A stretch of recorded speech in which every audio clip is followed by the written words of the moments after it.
Testing. Check. Can you hear me?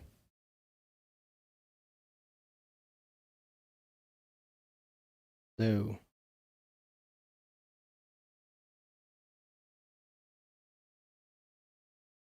Can you hear me or no? Can you hear me?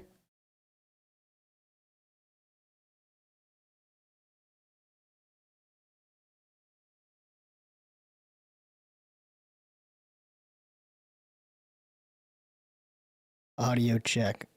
Okay, they can hear me loud and clear.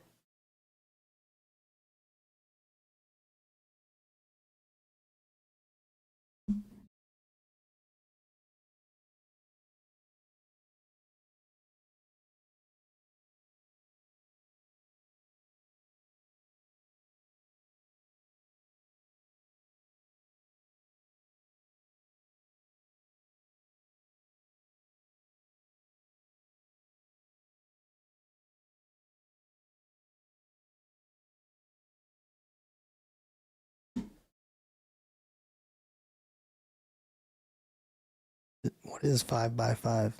5 by 5, I don't know. 5 5.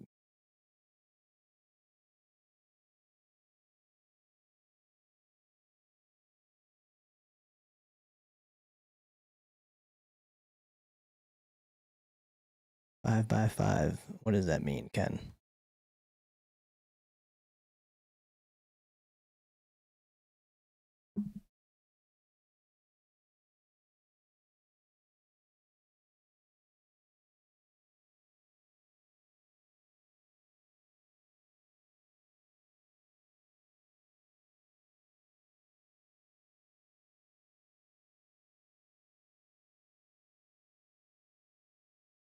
I'm gonna see if I can fix this issue.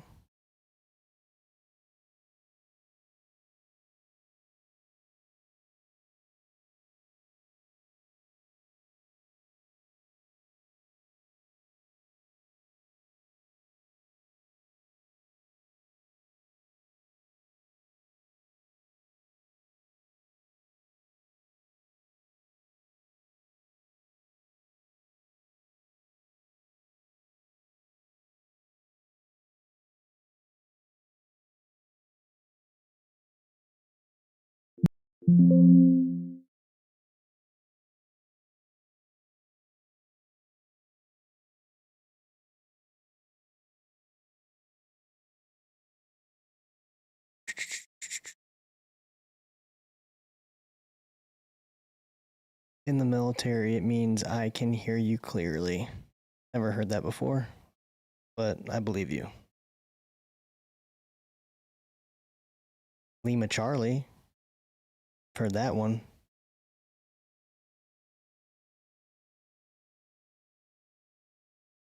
She be getting heavy after a while. I don't have one, honestly. I used to.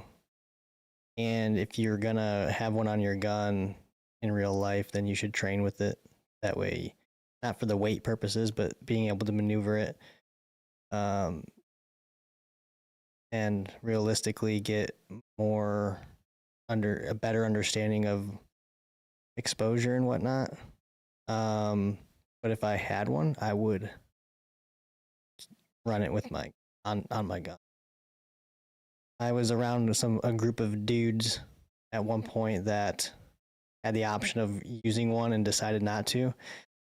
Well, some of them decided not to because of the weight thing, but they also didn't use it in, like, operationally. So that is what it is. But I would use one if I had it. I will have one eventually.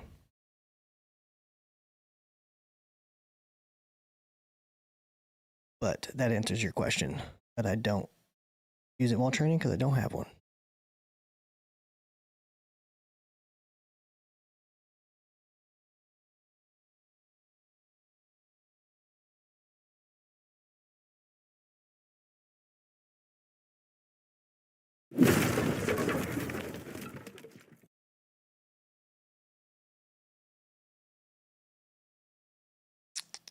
Five by 5 is a CB radio. CB radio? That's not a military radio, is it? 5x5.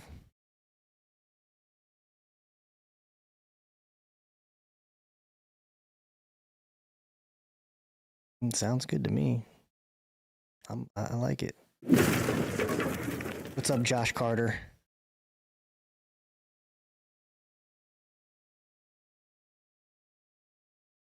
Pretty sure I made it so only subscribers can be in the chat, because that was kind of weird before. People were saying some weird stuff that were just finding the chat.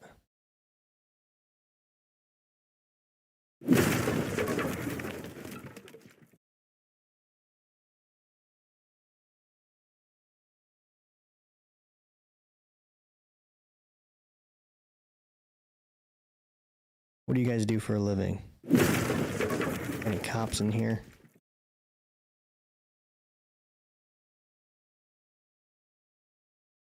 Today's live chat is about whatever. Probably what most of the chats are about.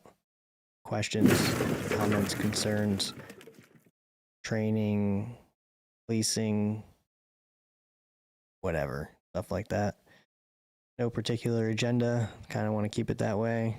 As long as people come in here and have something to talk about, then we should be able to, you know, have some conversation.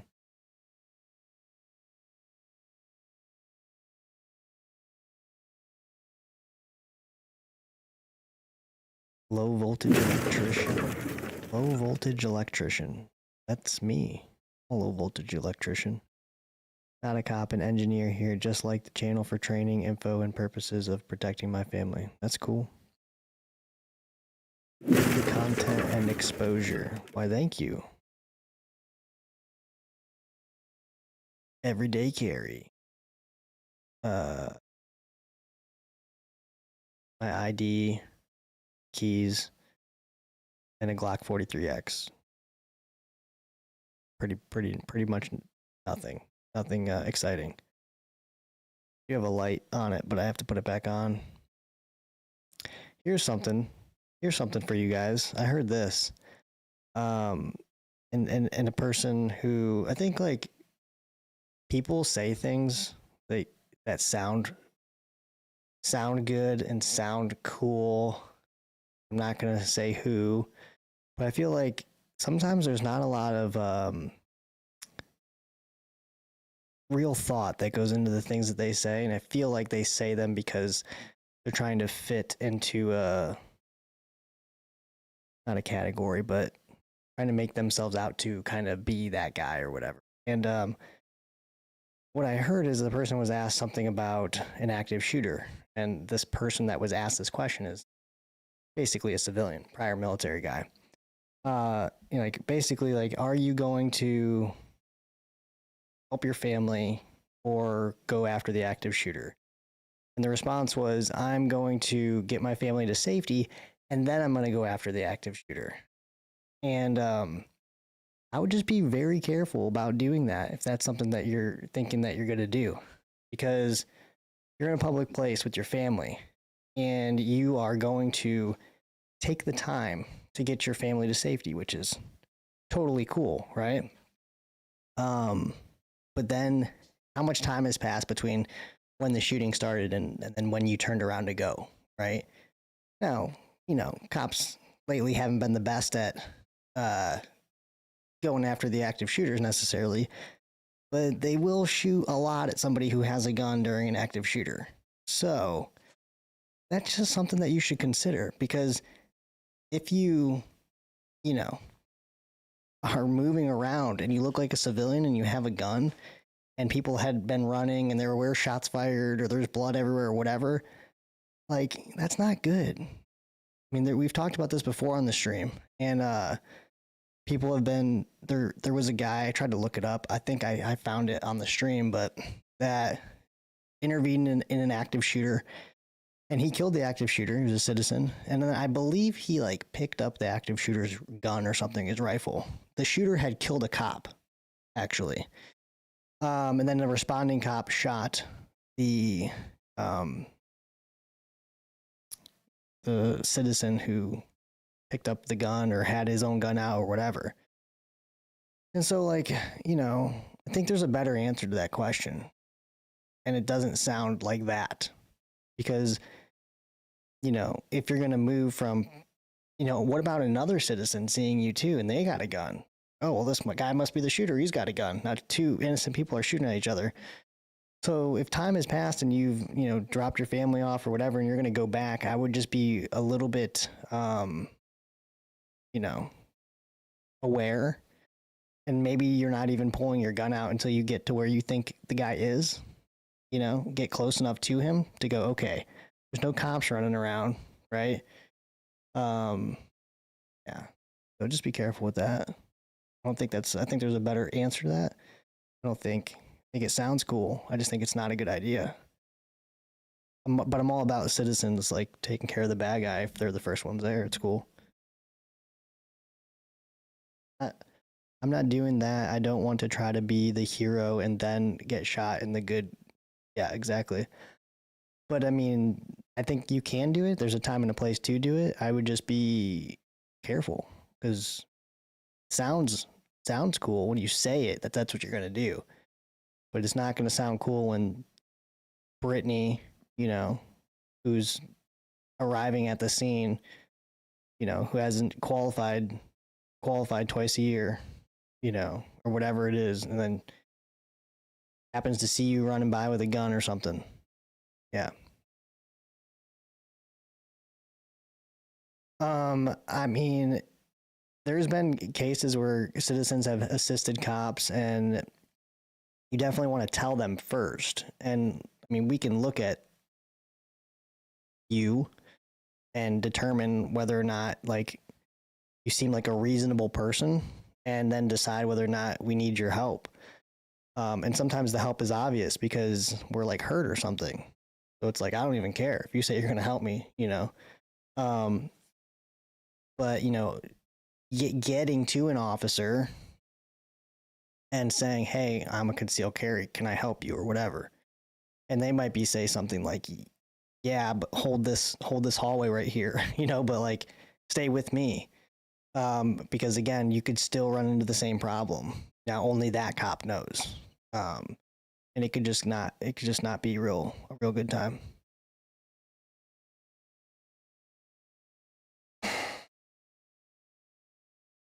But usually when the citizens are helping the cops, it's like an isolated thing. It's all happening like right there.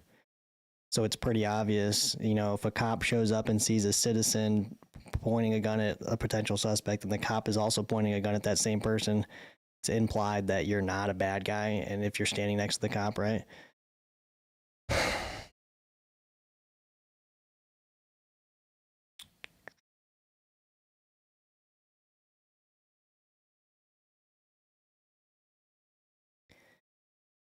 Joseph, that might be a good idea in a small town, but that's not really going to help you in like a major city. But it still give you a good idea of what to expect as a citizen. Being there and hearing the radio and all that stuff. Babe, how delayed am I?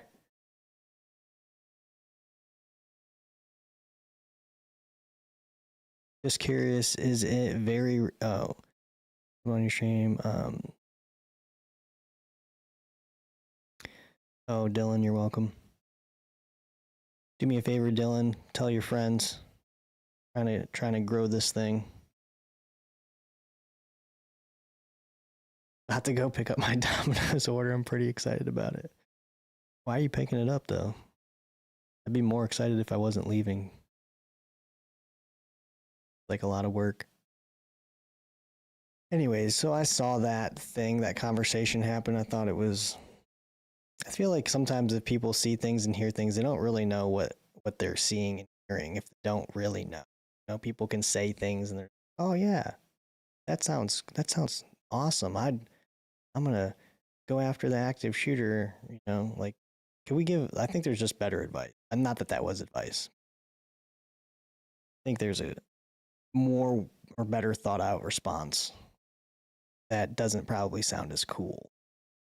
But don't have anything against these people or anything. I think that like the whole entire space of I don't know if you want to call it the industry or whatever, but it's like primarily military. It's like ex-military guys. And to the point where, and let's be honest, the stuff that, I mean, we can assume that they're serving primarily law enforcement because law enforcement is primarily doing the types of things in which military kind of does in a certain way, in certain aspects. There are some similarities, but definitely some major differences. And they seem to have a lot to say about law enforcement interactions and things like that.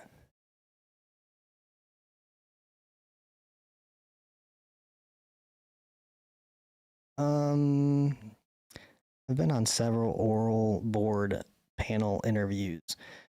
I think if you're mature enough and I would just say like you interview pretty decently, like you're gonna probably respond. It's always easier to interview for something that you know enough about or have answers for that are legit answers. It's always harder if you have no experience and you're just making something up, or you've tried to remember what your response was going to be to a certain question. I will say, like, if I could give any advice, it'd be to maintain your composure and not get frustrated, because that's something that they may try to do, is ask you a question where there's no good answer and then just keep asking you a question in addition to the question just to see how you respond. That's like a tactic just to see if you can like keep your composure. But as far as tips and things like that, I don't really have a whole lot. I mean, it's just interviewing.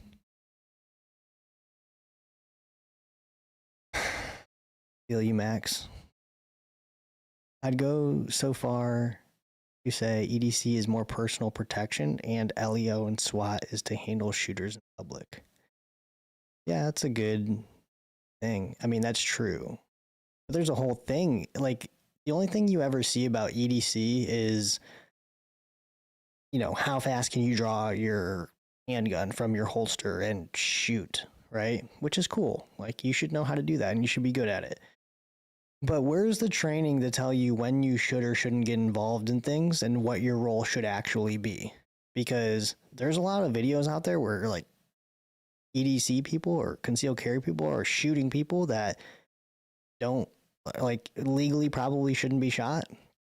It's not that they're bad people doing bad things, but it just doesn't meet the criteria. And that could not be good. Be a good witness. Don't intervene into anything that doesn't amount to serious bodily injury or death. And then even then, just consider whether it makes sense, right?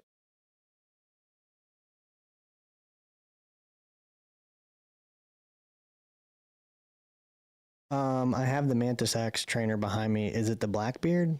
Is it the rifle one? Come back. Be able to explain what agency as opposed to other ones you applied for. Know the mission values. My old agency preferred you do a ride along before. Thoughts on the next 8 months leading up to election? I don't really. I mean, I have my, I don't want to say like the person I'm gonna vote for probably, but I don't really pay too much attention because it's just like the media sucks. It's like you don't know what's real and what isn't. And it's just like constant lies and constant stories and constant like, oh, arrested and oh, didn't pay this, and it's just like it's so crazy. You know what you guys should do? You should go on Netflix and watch. Babe, you remember the name of that show on Netflix that we watched? Oh yeah, yeah.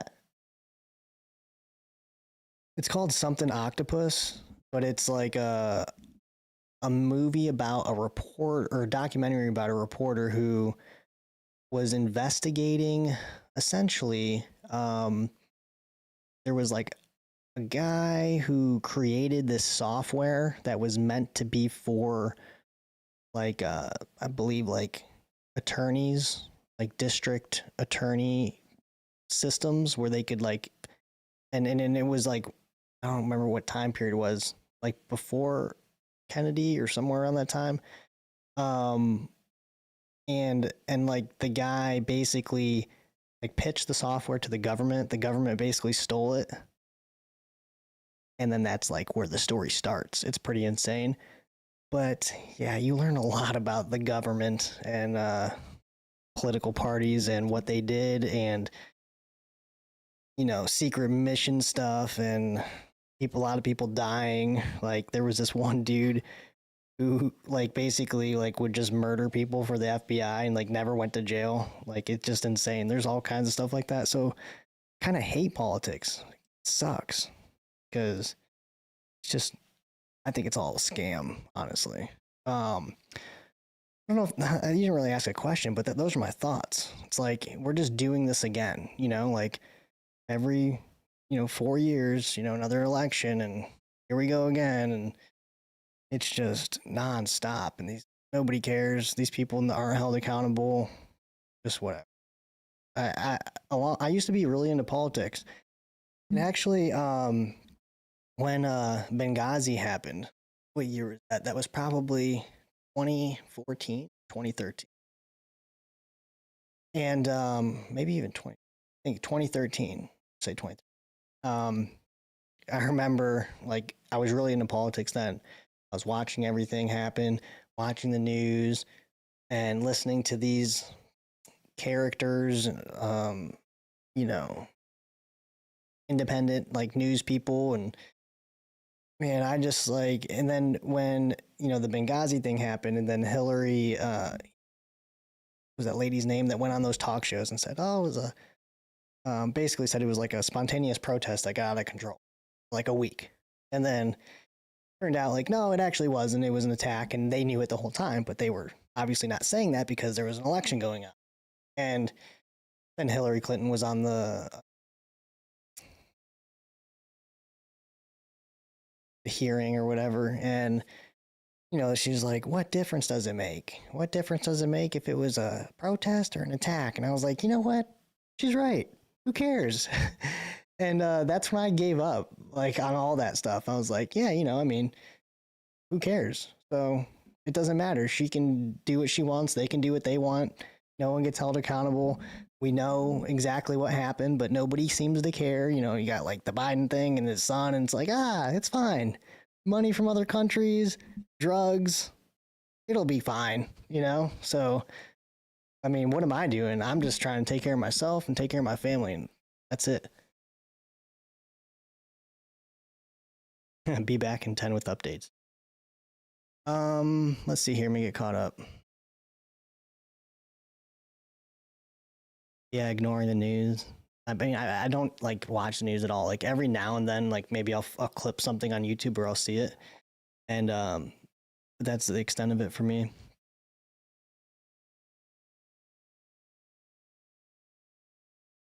I bought a pistol, laser trainer, and Mantis X that attaches to my pistol magazine. I haven't tried the rifle one yet. Well, I think the pistol one you have to like rack the gun every time. You have to do that. It kind of sucks, but it's good for what it's good for. And maybe that's only on certain guns. You can get multiple trigger pulls out of it. That's it. But then if you can't, it's kind of like a one-shot deal, like from the holster, round on target, which is fine.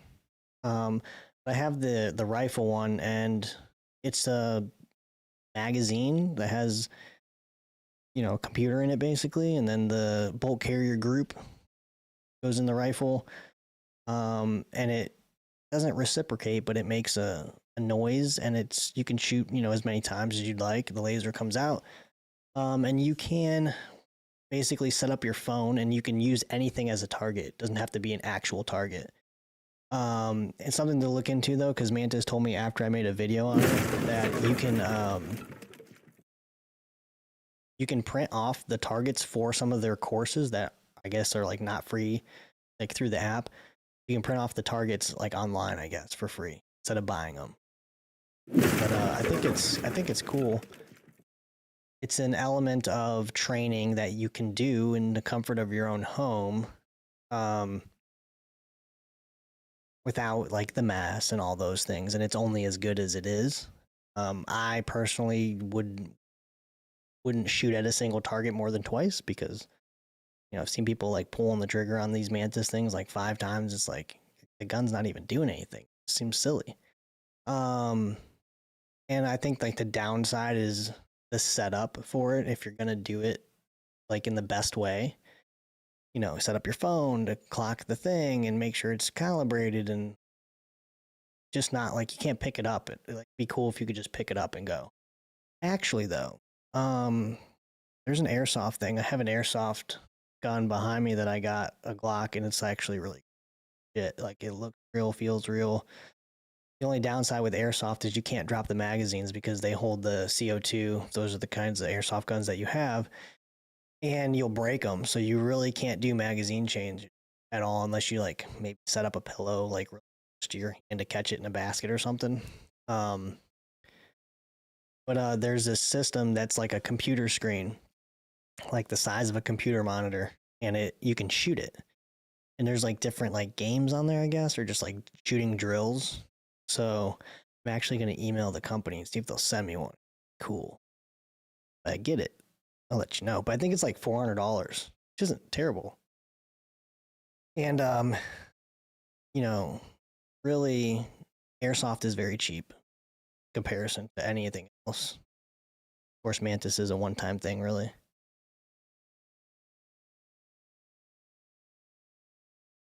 You feel there are more officers now than before holding themselves accountable for bad training or wanting to further their training to better officers, like you talk about in some vlogs?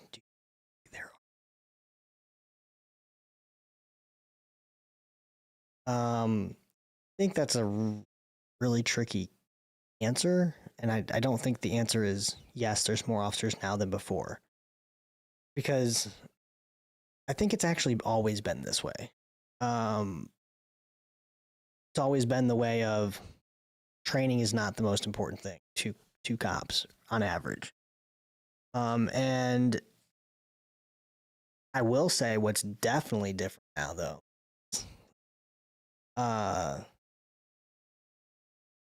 like the want to do the job, like once you are an officer, like to be proactive and want to get out there and arrest people that need to be arrested, do traffic stops, and wanting to kind of get into the stuff, like that is definitely, because when I was 5-6 years ago, like it seemed like everybody was kind of doing that. Now it's like, oh, nobody. And I don't know what that is. I mean, I know what it is. It's a bunch of different things. But no, like what makes this so hard, this thing that I'm doing, is that there's just so few of people that care about training, cops wise. And I think that comes down to what it is they want to be doing with their time. Like, they have other obligations, or they're into cars, or, they don't care about the value in the training enough to apply themselves to it. So it does seem like every cop that shows up to train, that wants to train, they just, not that they look a certain way, but they have that mentality, that thing is what interests them, that gets them excited, and they want to do it. And yeah, there's just not a lot of them. So let's see here.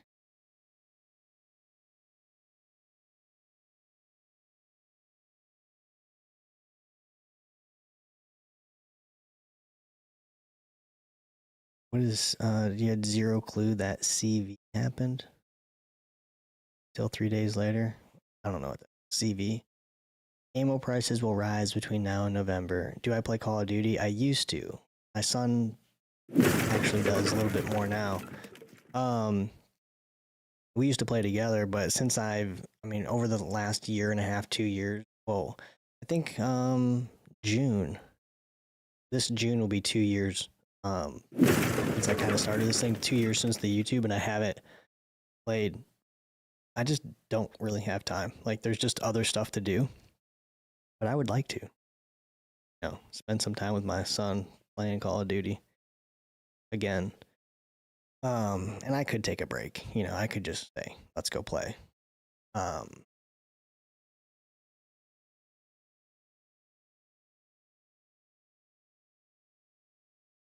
Yeah, the ATF and Sims.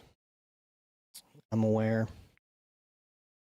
I'm probably gonna end up going to Airsoft entirely, but I have like a bunch of testing to do.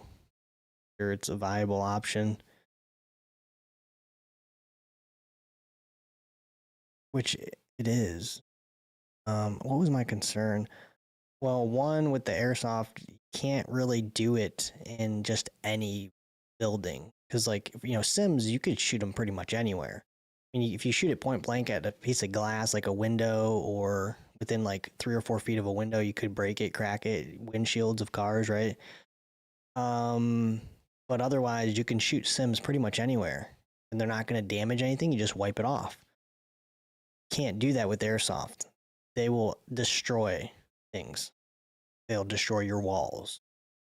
And so you can really only use them outside. Oh yeah, that was the other thing.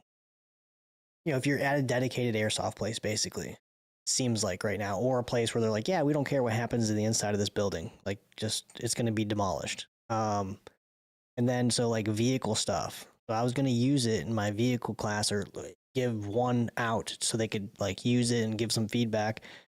But now I don't want to do it because I'm concerned that they're going to shoot a car, and then you got probably a dent or a scratch or something, and I don't want to do that. But there's another option too. I forget the name of it. Have you considered doing a video on gear and tricks for reducing your noise on your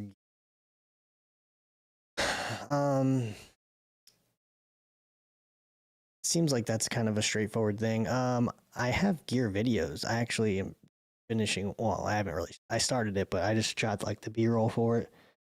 The TXC holsters, all overt carry holsters. So I used to have the T-Rex arms for years, and now I'm going to these. They're a little bit better. The main thing, honestly, for patrol cops is just the keys, the key situation. Other than that, nothing else should really be making noise. But that keys is just something you can't get around. If they're hanging off of you, it's just going to be noisy, and that bugs me.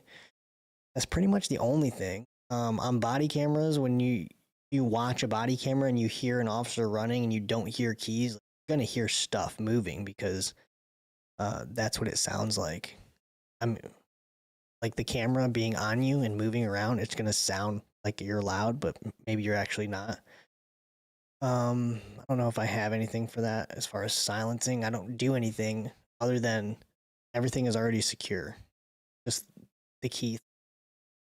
I don't dangle my keys from me.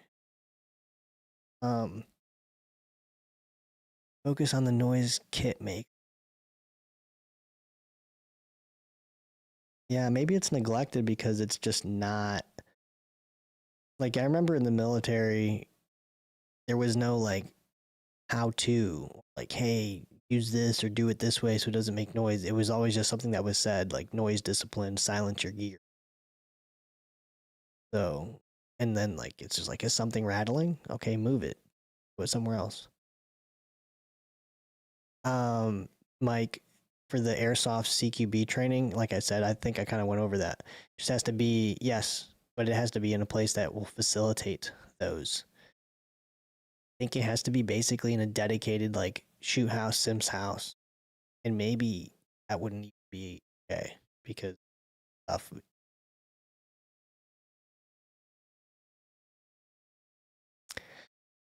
Good question, Sean White. Is practicing reloads really that important?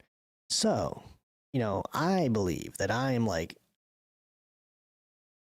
to a fault, a very realistic person when it comes to training and necessity, etc.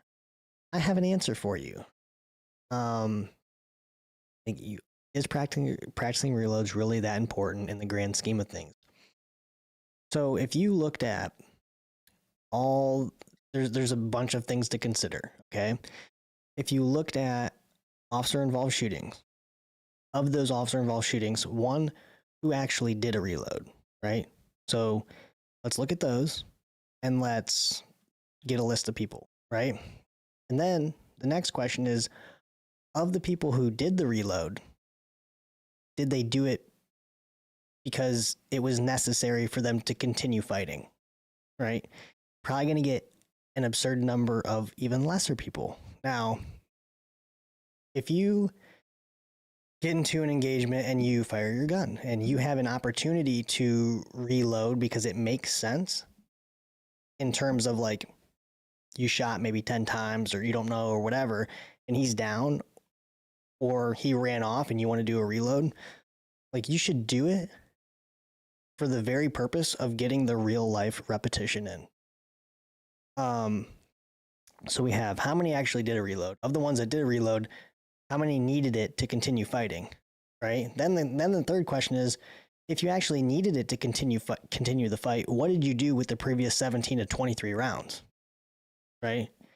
And if the answer to that question is, well, I just shot a lot at that general direction, it's like, well, maybe you should have been more deliberate about your reloads. Or not reloads, deliberate about your marksmanship. And the reason that you actually needed a reload is because you were just doing whatever, right? So like, I mean, that's the reality of the answer to your question. When you go look at that number of things, like you start to get to like an extremely irrelevant amount of people actually needed a reload to continue effectively fighting against somebody because they were accurate for whatever reason. They just weren't hitting because they were behind cover or whatever. So, I mean, you should know how to do it and you should be good at it. But I don't think it's not on the top of priority list of things that's going to save your life. Just not. It's the truth. Should freaking practice malfunction drills more than you should practice reloads, because that seems to me the most prevalent thing. When you get 1 to 2 rounds in and your gun isn't working, that's a problem that could cost you your life, and actually has. And I think like I did a breakdown on that. The 2 Wisconsin officers that were killed. Do me a favor, guys, though, before you like leave or do whatever, like this chat or whatever, and get some more people in here. There's 8 likes right now. Let's get that up. There's 37 of you watching. Do me a favor, like this video. But the Wisconsin officers, it's back on the YouTube somewhere. And I broke that one down, and that officer basically, well, not that he died because of that, but he was out of the fight. He couldn't fix his gun. And the dude, was a true believer and tracked him down, and that was it. And I broke down, I think, pretty good in that video what I believe happened. And officers are having malfunctions because they're not intimately familiar with their handgun.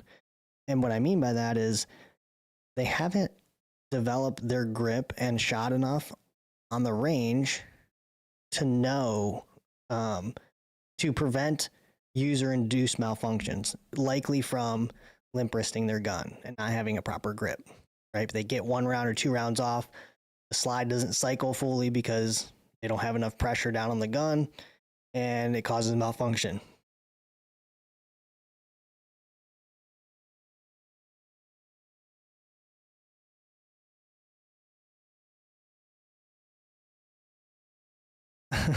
Okay. CV is a great sickness of 20. Oh, yes.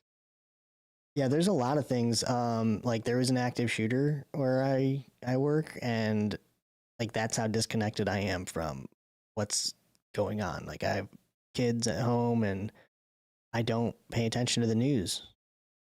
And I'm not. So the reason that I knew there was an active shooter, well, the only reason I knew is because I had to go back to work and turn in my key because I forgot for my car. And then me and the guy had a conversation. He said, "Oh, active. Oh, yeah, they're on the way to active shooter." I was like, "Active shooter?" He's like, "Yeah." I was like, "Oh, okay."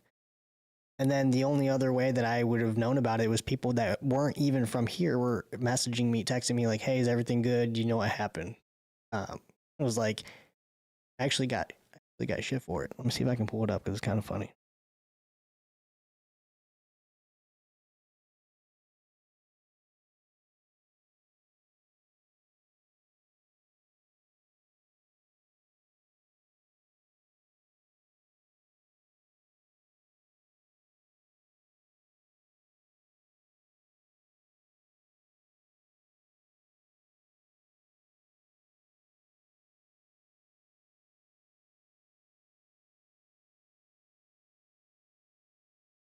I don't want to keep looking. I don't remember who's.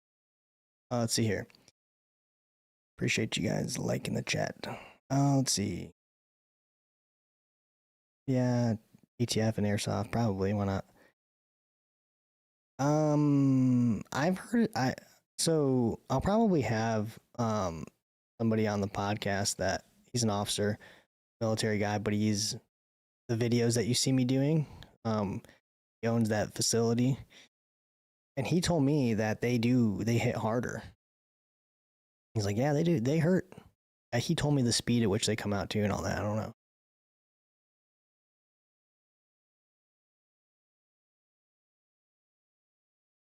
What holster are you moving to outside of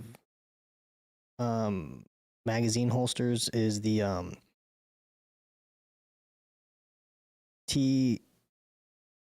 TXC holsters? Overt carry. They're good.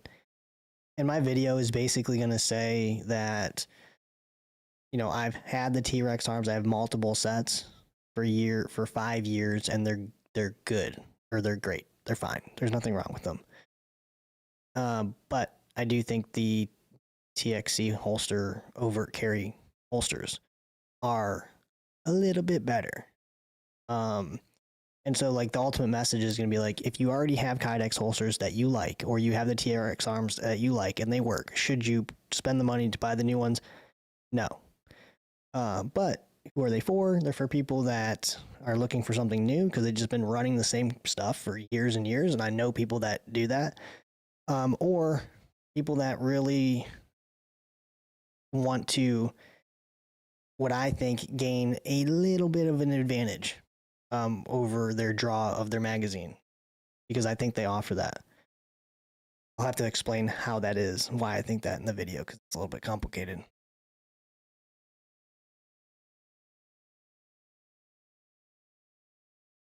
Why is there a delay on audio during badge cam videos? I don't know. Is there? Breaking news, back with the Dominoes. Absolutely worth every penny I paid, and would 10 out of 10 recommend. Formal request for your hottest take to sit and ponder on while I eat this. My question is, what kind of pizza is it? Better come correct with that answer. I'm telling you right now. Clearing malfunctions should be near the top of that list. I agree. I mean, there was that video that I did on my Instagram where that, I think it was Chicago. Police officer, female. I think she ND'd actually, and that's another example. She limp wristed the gun. I think she was turning to run away and fired one-handed, like accidentally. Gun. She had a stovepipe, and she just. I put a timer on it. It's on the Instagram somewhere. It was like a minute and something. She didn't know what to do with it. She actually like got on the radio, like, it's broken. My gun's not working.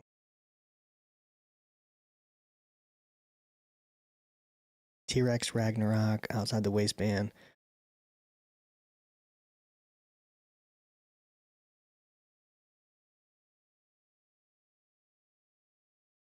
Anything about that, Sean? That's cool. Is that what they call those holsters, the Ragnarok? I have the wrong ones or different ones or whatever. I will say though that if you are looking for leg strap, a thigh strap, that gives you an advantage actually. T-Rex arms thigh strap, because it has a like a rivet. I don't know if that's the right word, but like a hole where you basically, when you attach it to your holster, you screw it through the hole, and that way the strap stays in position on your leg, and when you bend your leg, the holster the bottom part of the holster kind of rotates on the rivet and the strap, so your holster stays in place a lot better than if it didn't have that. It was actually like attached to the holster and moving the strap.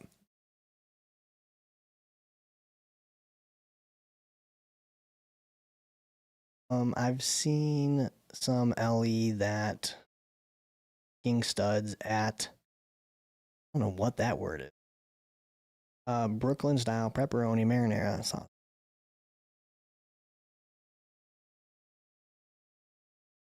I don't know about that.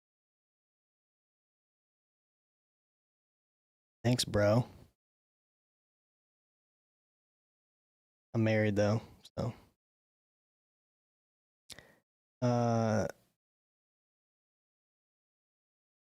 Yeah, the Chicago cop video. You see the video of the female police officer shooting a driver by mistake, thinking she was going for her taser, but her pistol. Yes, she got sentenced to probably. Of course, I saw that. That's what happens when you just don't do anything. You know, and then you find yourself in a position where, oh, I'm gonna do something now, and then, oh my gosh, I had no idea. It's like an impossible thing to do if you actually put in at least the minimum amount of work. Doesn't happen.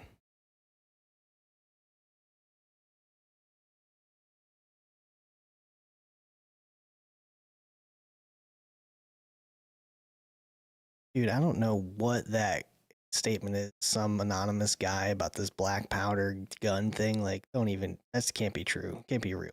Can't be a real question. Yeah, okay, maybe that's what he was asking about, the audio.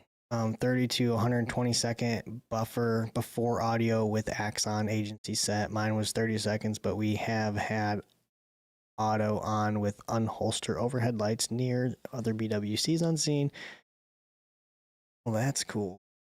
Ours is like pre-records 2 minutes, but it's no audio. However, if you forget to activate your body camera, you have to go through this whole process to notify people, and then you have to go back to the station, and they have to basically, like, I don't know, they do something with the camera essentially where they can go back to the proper amount of time before the incident and capture what they need to.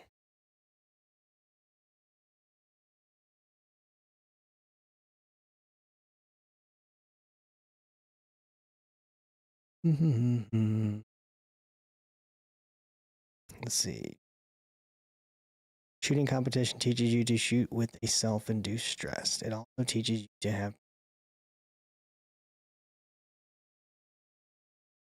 Underwood, external, hollow points, and my Glock. What do you use? They're hollow points, but I don't really know. Underwood, external, I don't know what that is. Hornady, critical duty, probably.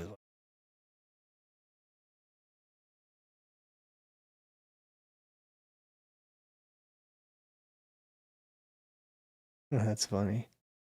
Can I have a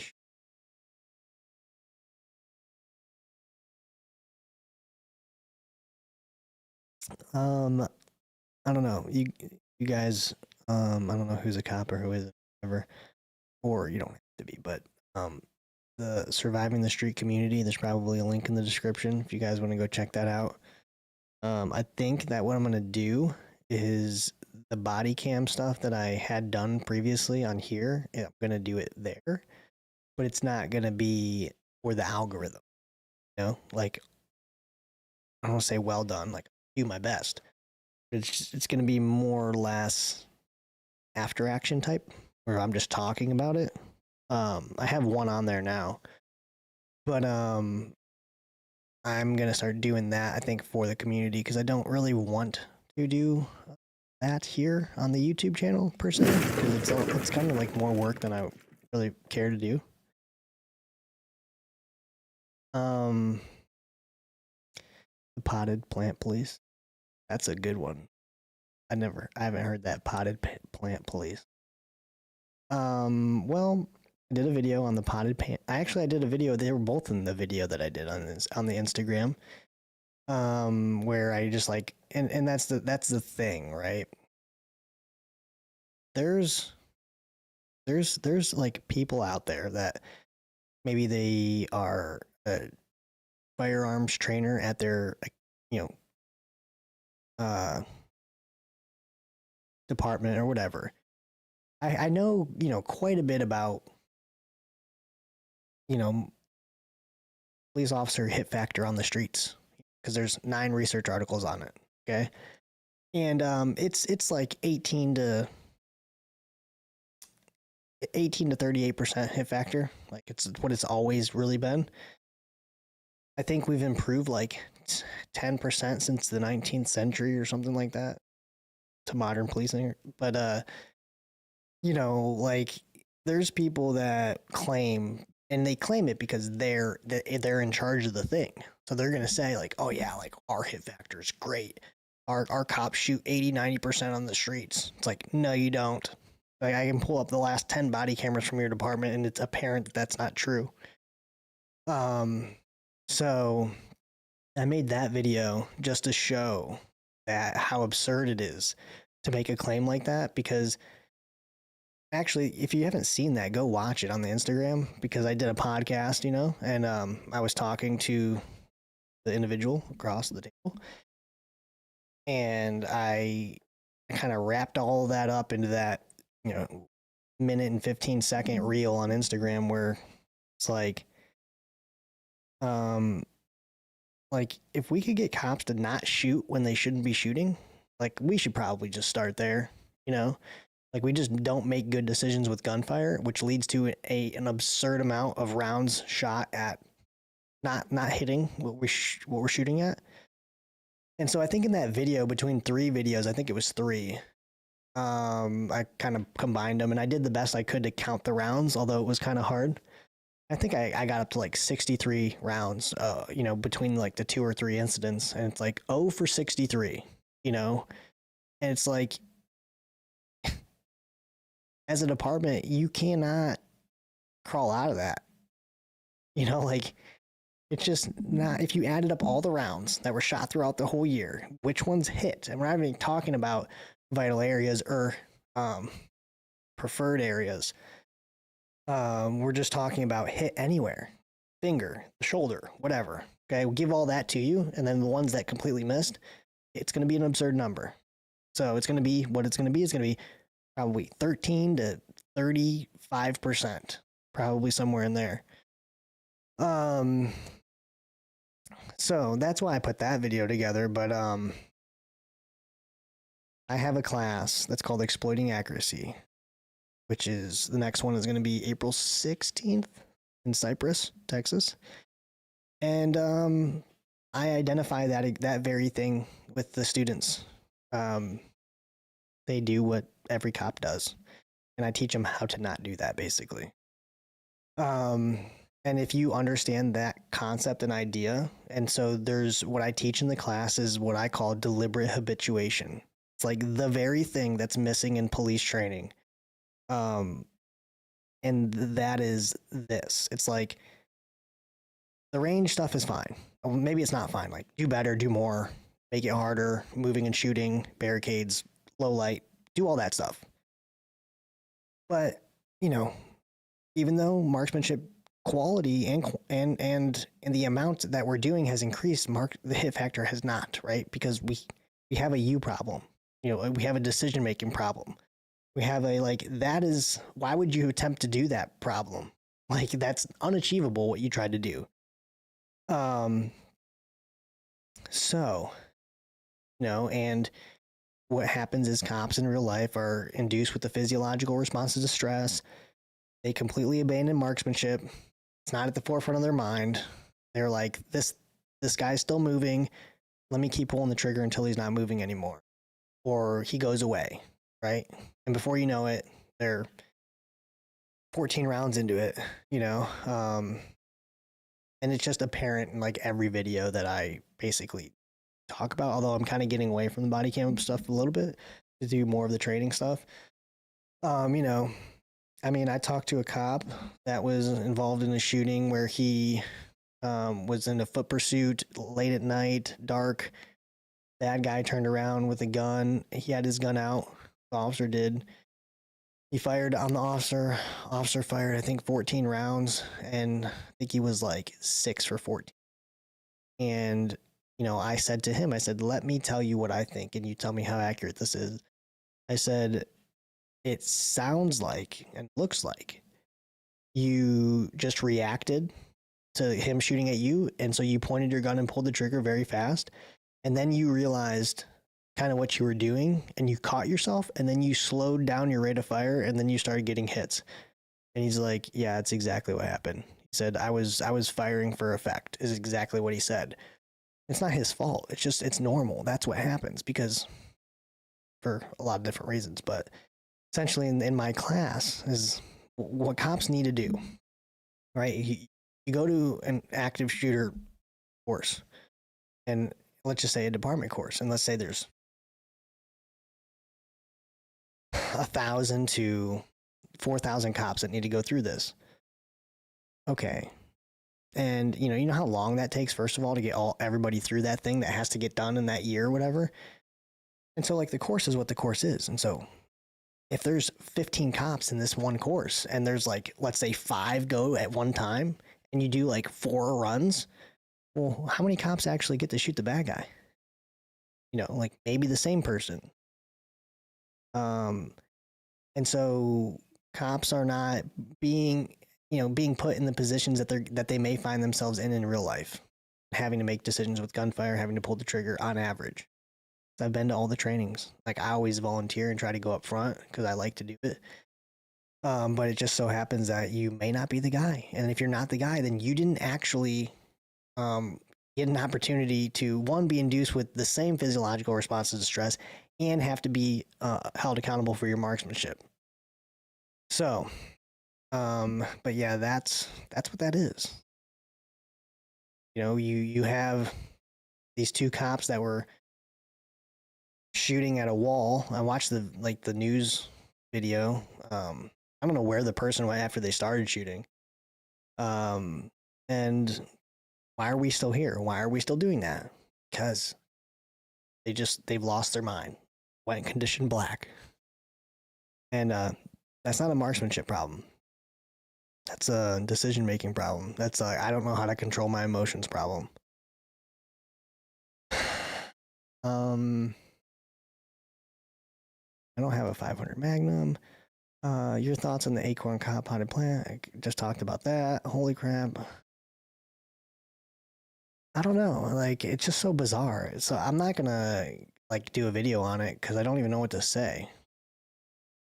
I will say though, if you weren't on the other stream where I talked about this, is that the female, like, there's some legitimacy to the fact is like, if you perceive, and this is why she's not in trouble, which makes sense. I guess he's not either. But he resigned, by the way, that guy. You know, as an officer, sometimes you have to do things based on what you perceive, and that sucks if you have to do that with gunfire. And I think if you're not, like, you know, highly trained or really patient and mature, that you could end up firing because of something you perceive that isn't necessarily accurate because you didn't perceive the things in the way in which you could have, because you just didn't have the training. But let's just say, for example, you know, because he went down, right? He heard the noise and he fell. And he yelled out and got her attention. She was like, what? Like, what? And she drew her gun. And then when he started shooting, you know, then she started shooting.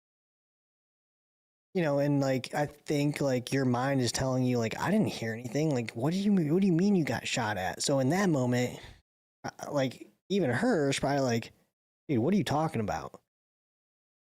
But then when he started shooting and she couldn't probably see him, like, or Or is it just him that's shooting, or are they shooting at each other? You know, I can see why you may put rounds in that area at that time, if that is what you truly perceived.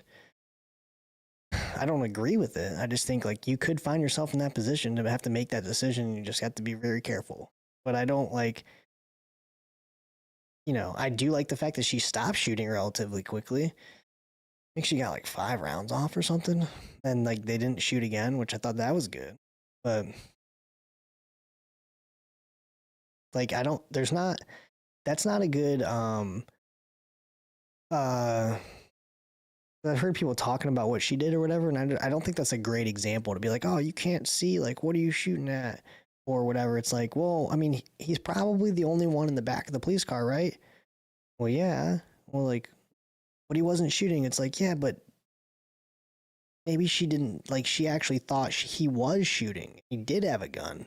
If that's what you actually thought, maybe you do shoot at that car. I don't know. Like, that's not a great example to use.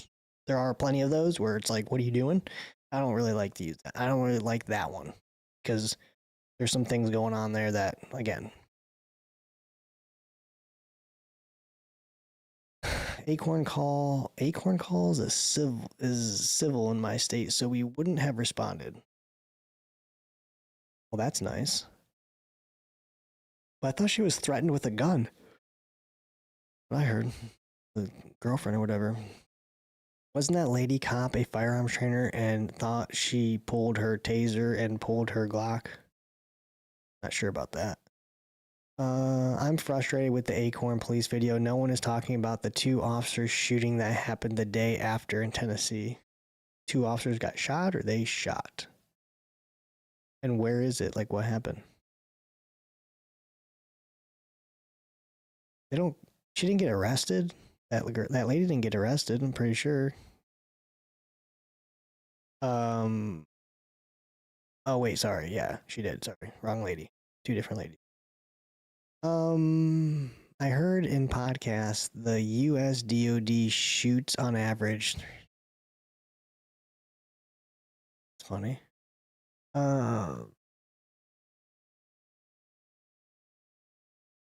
Is watching Bodycam good passive training? Yeah, it's freaking awesome. But you also have to be able to identify like what is good and what is bad. If you don't have that ability, then maybe it's not so great. Because I'd say most people watching body cams are actually watching body cams to be entertained.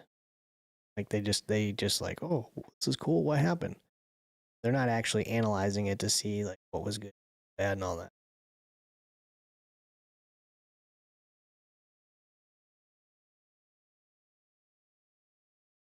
The hit factor solution is both. It's more frequency and more relevant, realistic training. In the 2.5 hour podcast I did, listen to me 2.5 hours, but you go on, all right, Ken, see you later. If you go on, what is it, Iron Sight's YouTube channel and look Brad Frederick or whatever, you'll find me, you'll see me. You can listen to that and go into all detail about that. And it, like, I don't understand it. There's like shooting people, like competition shooters that we know that cops don't shoot enough, but we also know that the shooting that they've been doing, and although it's increased and gotten better, it's not helping. And if you look at the body cameras of these videos, it's like most of them are decisions. They're shooting outside of their capabilities, but outside of anybody's capability. Example, can't run and shoot at somebody that's at 25 yards away from you. What happens? You miss because you didn't slow yourself to a pace you could accurately shoot and process information. It's not that he wasn't a good shooter. It's that he shouldn't have done it. There was another video I did on the YouTube where the dude was so far away. These cops were moving. And it's like, I'm not shooting at that. I know that that's a ridiculous, if it's an active shooter and the stars align and there's a, brick wall behind this dude and he's running across the building, I might take a shot or two. But, Yeah. It's what they talk about in the study. There's also go to the Trainer's Bullpen podcast, Trainer's Bullpen. And what's the guy's name? Daniel Cooper. He was on the podcast, and that's it right there. Everything he was talking about is the problem. And the solution is relatively generalized to what he said, which is exposure to contextually relevant threats, which is like people in training that are actually trying to hurt you, right? Exposure to that and having to execute at the same time.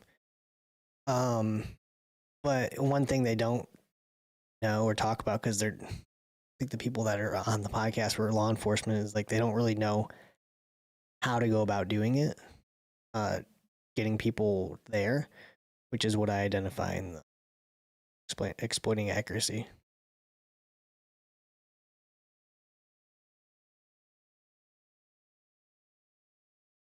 All right, Sean White.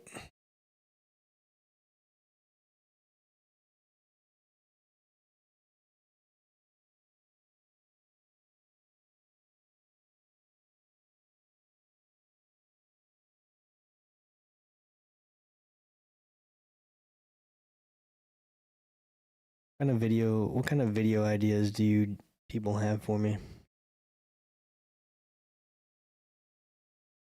Maybe I could something for you. I think I don't have my phone on me, but I have some things written down. Actually, but something that came up today in the comments that I want to do is well, someone said, "Hey, have you seen this video? I'd like your opinion on it." And it's a video of some I think special guys or something. I don't know, but they're using this technique. I seen the video before, but it wasn't something that I was like really looking at or focused on. But there's a technique, I guess, and I know it comes from special forces because so somebody I know told me about it and said, "Yeah, they showed us that, and we don't do it. We don't like it." But basically, it's like when you open the door to like a structure, interior. I guess it's maybe just interior doors. Riding the door in with you as you move through the threshold instead of popping the door open, assessing, taking angles, seeing if there's anything to engage and then making entry, or doing a center step and then making entry. They're just people are opening the door and riding the door blind into the corner. And actually, like the video, I know I'm gonna get a lot of shit for it, because I'm a nobody and these people are the best in the world or whatever. I don't know.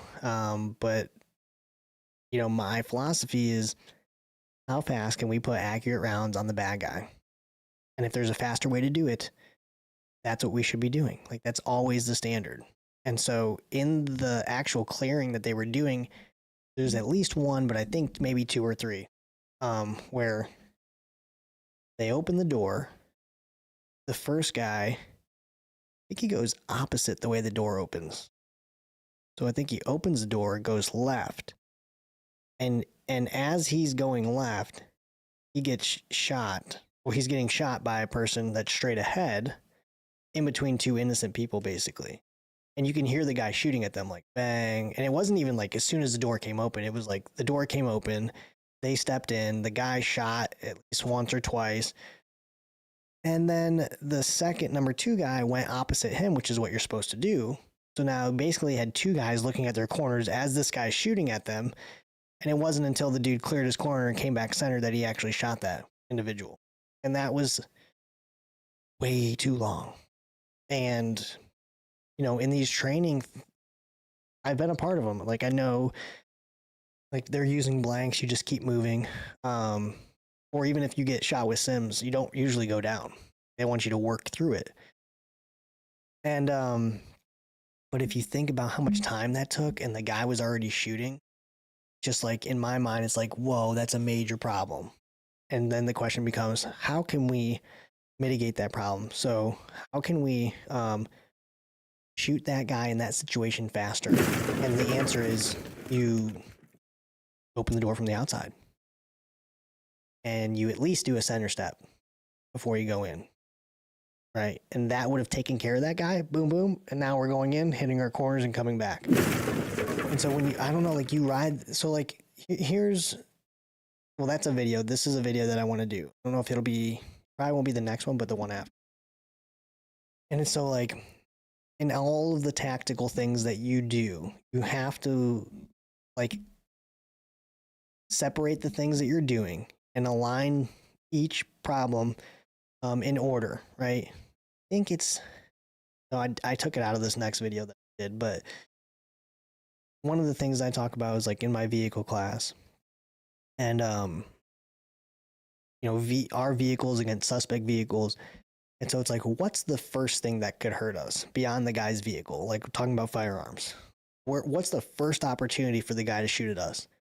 It's like, oh, well, he could shoot through his window, right? And depending on how your cars are situated, you could even come down and say, which one do you think he would shoot at first? Well, it's like if we have a vehicle in the front of his, and we have a vehicle behind, he's probably not going to look over his shoulder and shoot behind him when there's officers right there in front of him, right? Like you could assume that. So that's the first problem. How do we mitigate that threat, mitigate that problem, right? Like that's the first thing. Then the next thing, okay, if he doesn't do that, what's the next thing? Him getting out with a gun. Okay, how do we mitigate that problem, right? You can do that for all training and come up with a pretty good solution, or like the best solution possible. And in that situation, and I know like people are going to have a hard time with this because again, like I'm not special forces, put it that way, right? So when I say like, hey, like I don't know why this makes sense, and this is kind of what I think, people that lack the ability to just think for themselves go, whoa, oh, I think you know better than this Green Beret. It's like, I don't care who we are. Like, remove people and faces from the equation and justify it for me. Like, that's fine. And so if somebody wants to make a video counter to what I believe or what I think is the most accurate thing, then just do that instead of going after the individual, because that doesn't do anybody any good. It makes you look silly when you don't have like a legitimate response. And so, okay, if the guy is in the room and we're working the door, how do we, put rounds on him as quickly as possible? And the only way that you do that is from outside, because that's the first look that you have. And as soon as you give that up and you start moving into the room, you're on the timer. Well, actually, let's even go backwards. In law enforcement, like when you're working a door where there could be a guy inside, what's the assumption, right? 99% of the time, they're just hiding, okay? But there's a percentage of the time where they're just waiting for the door to move, and they're going to shoot at the door. So, okay, well, we don't stand in front of the door, and we work the door. Work the door however we do, and if they don't shoot through the door, okay, like that's like off the list, right? So now the door's open, and now we have to worry about gunfire coming from inside. And again, do it, set it up on a timer, and there will be people. It's like, look, I don't care what technique you think is better. You have to then admit that taking 3 seconds to shoot this guy after being in the room and already being shot at is better than doing it from outside in 1 second and possibly mitigating being shot, period. And if you fall into that camp of later, more danger, closer to the bad guys, more problems inside the room, like we just can't be friends, because that don't make no sense.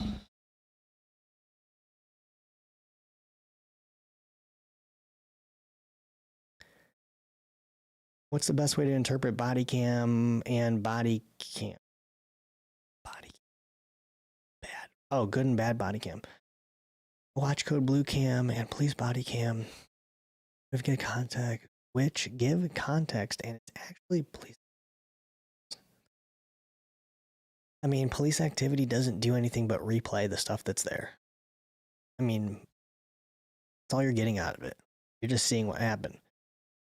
So in order to interpret like good and bad, you just have to know like what is good and what is bad.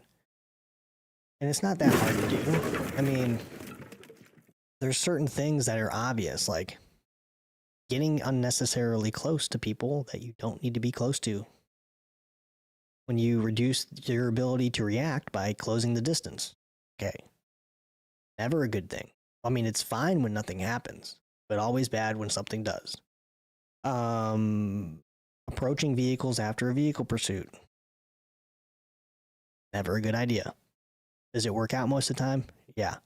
Are you able to pull the person out of the car? Yeah. But there's a percentage of the time where he shoots you. Plenty of videos out there. So what do? You just don't do it. Well, like, people make mistakes too. So I've made mistakes. I've done the same thing. Relatively similar. Not quite as was actually pulled back or, hey, back up. Backed up. But it could be a mistake. Not like they could get caught up in the moment. I've done it. Knocking on a door and standing right in front of the door. Yeah, and can you do that majority of the time? Yep. But then there's a small percentage of the time where the dude shoots you as soon as the door comes open. So, in these body cameras, I could play the body camera and I know we're going to see a shooting because you read the title or whatever, and I could just like pause it. Be like, oh, nope, wouldn't do that. You shouldn't be doing that. You should be back farther or whatever. And okay, like abandoning cover, right? So, cop that was killed. No, of a cop. Where, like, anytime you're interacting with people that are like suspects in crimes, there's a time and a place to approach them. You don't have to do it by yourself, but maybe you don't have to do it right there. Your vehicle, like, oh, your vehicle isn't concealment or it's not cover or whatever, it doesn't matter because it's all you have probably and it's the closest thing to you. And if nothing else, it's a barrier. So, you have to step out of your car and interact with somebody committed a crime. Best thing to do is tell them to get down, get on the ground, have your gun out maybe if that's appropriate, and don't approach until they're in a compromising position. Because if they start saying, F you, I'm not doing that, you're going to have to come get me,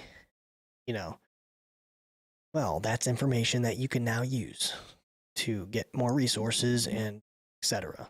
So,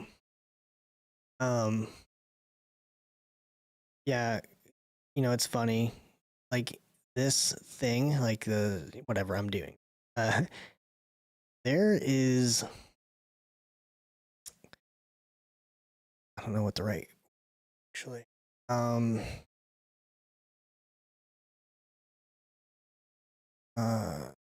Word, like, when you, not cheap is the right word. Can't think of the word, but essentially, I've talked about this before too. There are other people like me or channels or whatever that like they are kind of, I don't want to say in it for themselves, but they will do things or not do things to allow you, me, whoever, to like, I don't know, like say gain, not maybe a reputation, but like gain more of a following, right? And not provide maybe you opportunities for things because they feel like, well, if we have him on, then people are gonna like him, and then they'll track from us, and they'll think his stuff is better. And yeah, there's stuff like that goes on. And like I had a couple podcasts that people wanted me to be on until I started my own. Now it's like, why not? Probably because like that would take some of their audience or something. I don't know, but it's weird, super weird. That it is like that we're not collaborators towards information that's the betterment of people, individuals. Selfish is the word I was looking.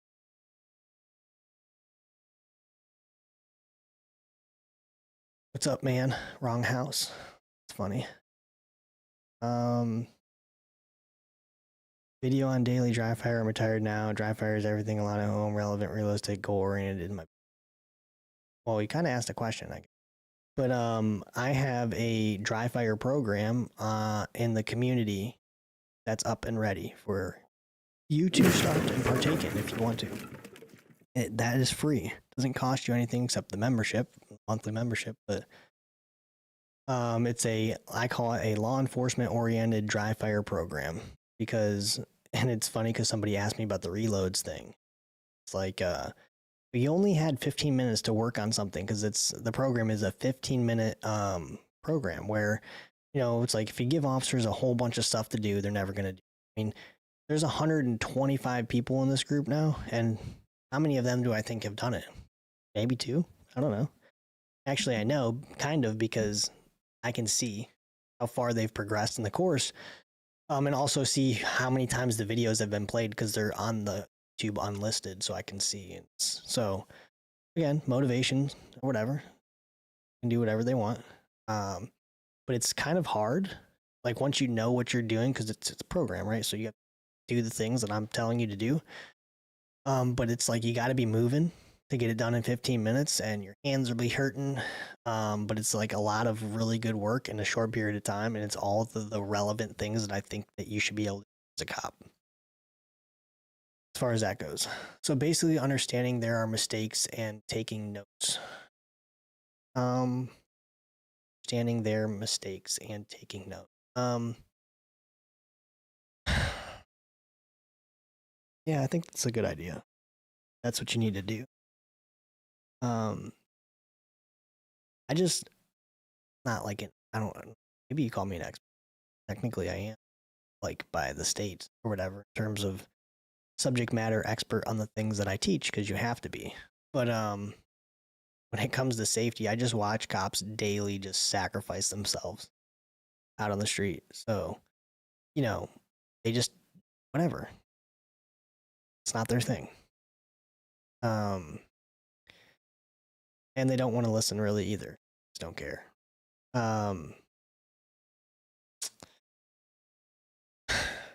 And I think the thing that like almost no cop with like no training, I say no training, I just mean like no cop with the basic amount of like training understands is proximity.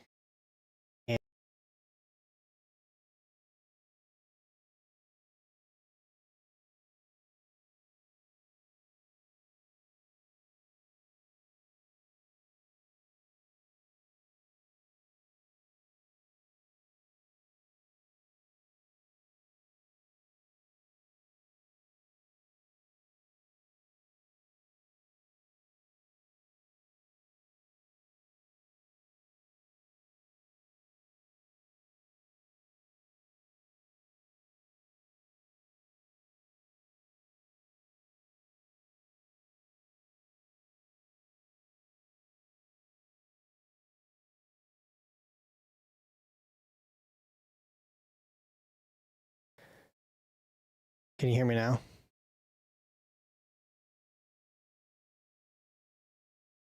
I just hit a button. I should have done that. It's so weird.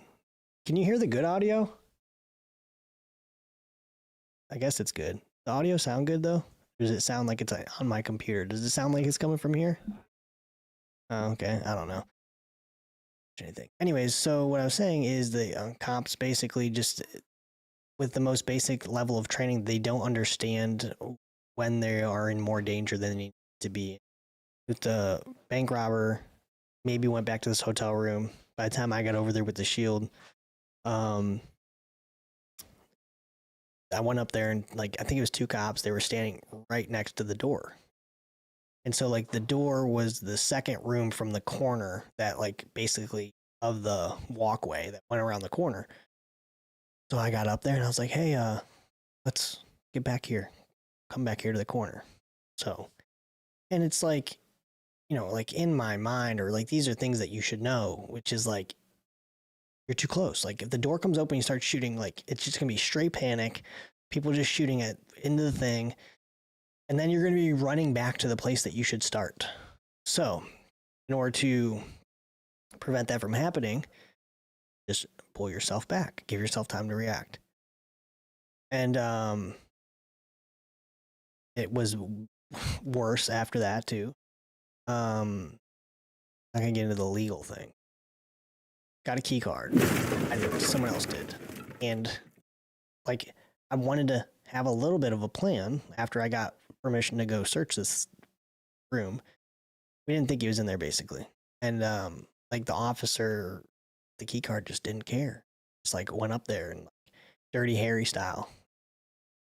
And like activated the door, and then I had the shield, and then he was basically just standing in front of the door and like standing in front of me, and like the only like there's nothing you can do. Like you just have to let it go. It's to that point where you can't control you can't control it. And eventually he kind of backed up, and I basically just stood in the door and gave more commands and nothing, and then we went in there. But that's another thing. And he like looked at me like I was crazy when I was like, hang on a second. Wait, he's like, oh, man, let's go. This is crazy. Like, none of this makes any sense. So yeah.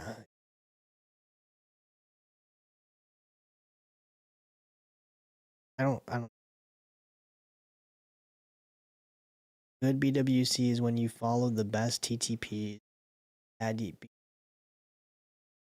not using contact / cover. Yeah. And a lot of the body cameras, and I've done this before too. Like, go and watch them. I've done is like, like I'm not saying like every policy is the best, but there are really good policies, and they're policies for a reason. Like don't rush a car after felony offense. Execute this procedure, and cops still abandon it.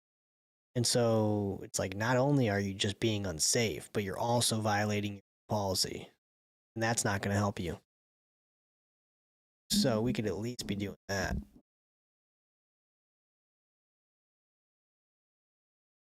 The profession is not just a job, lifestyle.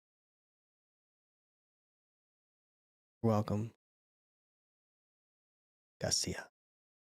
Not just a job. I like how you said that. Not just a job, but a lifestyle. Because I think it is a job, but it's also a lifestyle. I don't know that that's how you meant it, but that's how I like to. Looking forward to taking. Right. Mike is not on. Mike just went out. Can't hear you. Muted yourself. Wait, am I behind? Fine, my bad. But anyways, maybe some luck, but my 8 set me up for some tactic. Sound 20 civilian. Trained myself a lot and retired. It's good for you, man. 8 years in the infantry, something. Or when I think back on it, it's like I feel like I'm the same. I think the same way when I was in the military that I do cop.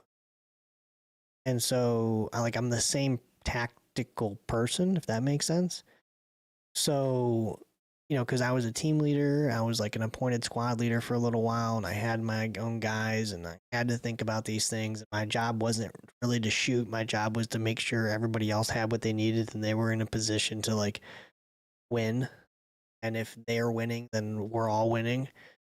And so those decisions, like tactical decisions, planning patrol routes and choosing like to patrol and in a different way through a different area, and like the psychological aspect of that, like on the enemy's mind, maybe, like you don't really know, but you're just trying to do the best that you can and make those decisions. So I still think the same way. It's like planning, decision making, not getting closer than I need to be. I said this so that you guys are familiar with the officer who was knife. Probably didn't really. I mean, I watched it, but I like stopped. I think I watched probably the whole. But I didn't actually look at that and feel like. Well, I definitely wasn't going to talk about it, but feel like the first thing that came to my mind was not like he made a mistake, even though kind of did. But that wasn't the first thing that came to my mind because it was so brutal that I really actually kind of felt bad. Um, but I posted something in my Instagram story several days after. I just felt like this was a valuable thing. And I said, like, I responded to a trespasser and it was inside of a business. And when I walked in and identified where he was, I put some table and chairs between me and him, had him gather his things. And as he was leaving, I shifted my position around the table that, there was always something in between me and him. And he walked out, and once he was out and got away from the door, then I approached the door. Then I looked out to see where he was and saw, okay, he's just a good ways away, and then I walked out. Like, that's the way that you have to think. And if you prepare yourself like that every single time, you're gonna be really hard to beat, you know? I think it was after that, somewhat recently, responded to another one at a hotel, and woke this dude up, like, hey, get your stuff, let's go. And he didn't speak English, but he had a pair of scissors in his backpack, in his mesh backpack. But regardless of that, and actually I didn't see them until I positioned myself back, but once I woke him up, and he was gathering his stuff, I stood and had a pillar, pillar in between me and him, did the same thing. And he was more belligerent, not wanting to listen. And then he went outside. Once he was outside the door, kind of left behind the pillar and just sat there and watched him from the other side of the door, like a good ways away. Where, like, if he had to come in after me, he was going to have to overcome a whole lot of things, and I was going to be overly prepared by the time that happened. Now, don't think that's going to happen, but and he was continuing to yell, continued to be belligerent. And then I called for backup, and another unit was on their way, and I'm not saying that, telling you those stories, because I'm paranoid. That's just the way that I do things. That's just the way that you should all do things. And I don't see cops doing that.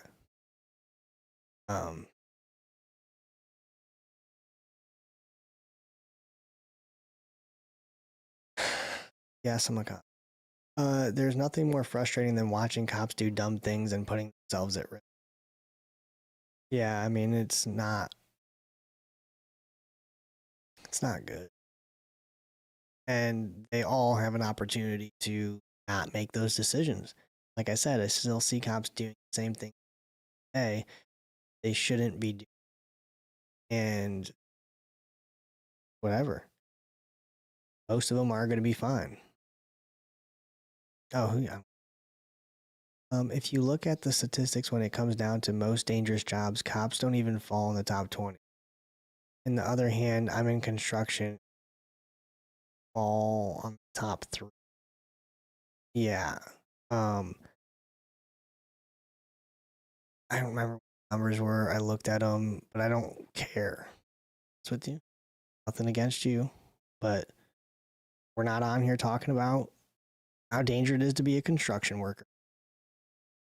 So, I mean, and I'm sure you are a construction worker, that you get some type of certification. There's some safety things. There's OSHA. There's all these rules and things like that you have to follow so you don't get hurt.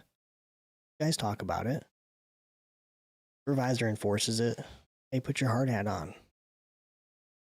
Hey, you're not supposed to be driving that because you didn't sleep last night. You know? Like, oh man, he just crushed this guy. Hey, is this guy drunk? You know.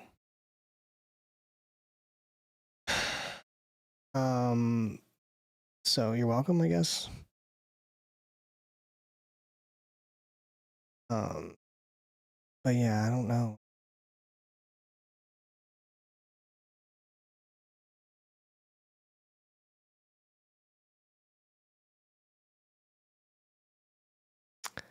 The live that I'm watching. Do you have Call of Duty? I already addressed this. Somebody asked me. I don't play it because I don't have time. Did you guys watch my last video? That's the question. Thought it was going to be a good video. I need to put Navy SEAL in the title of my video.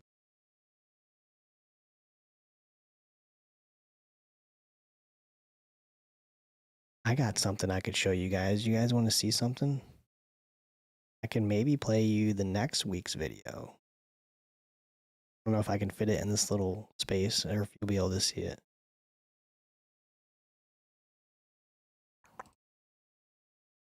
But you never know with YouTube, you know? Like, you post something and then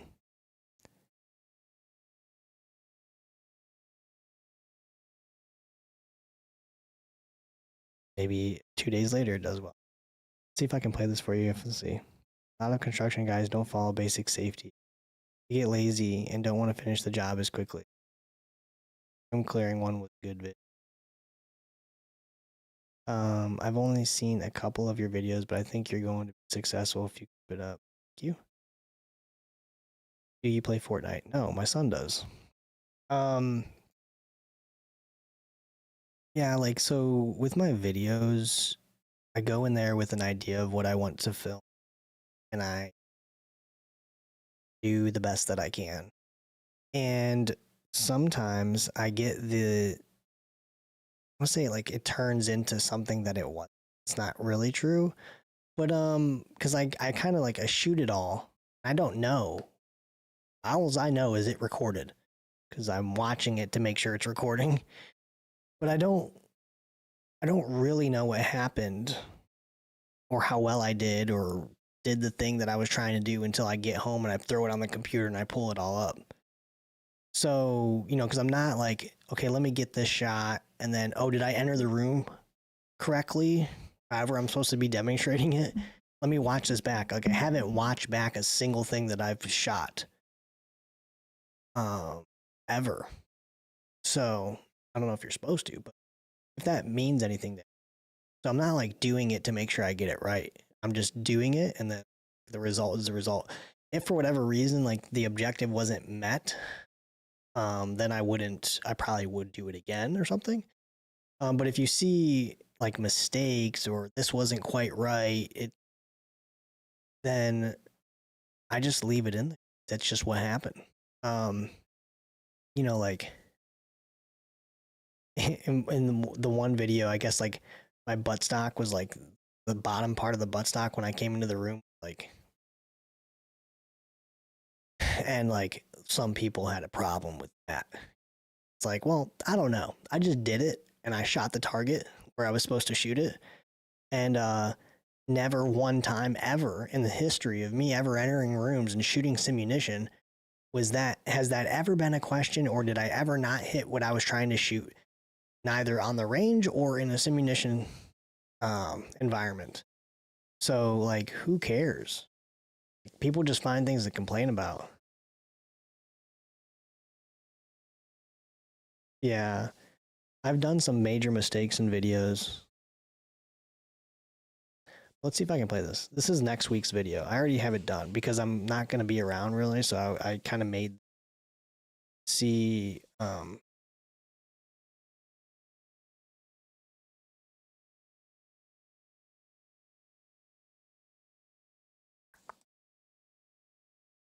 Stay in the vehicle, stay in the vehicle, moving, move. Yeah, pause. Get it. It might be up smaller. This is from last year, actually. But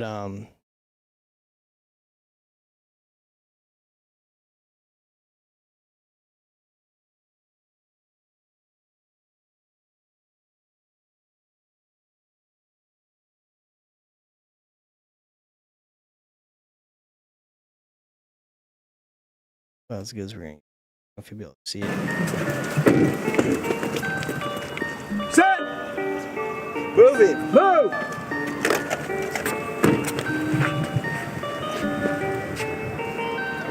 I think once you get in here, once you're in here, I'll see. You don't have to let me know you're back here. I can see you're back here. Yeah. Here. Once you clear my line of sight, like, okay, he's out, and I can come back in. Yeah, because I mean, realistically, if there was an engagement and we are moving back here, that probably tells me that we still see the guy in here, right? Because if he fucking ran that way, maybe we come back here, but maybe he actually ran in towards the building.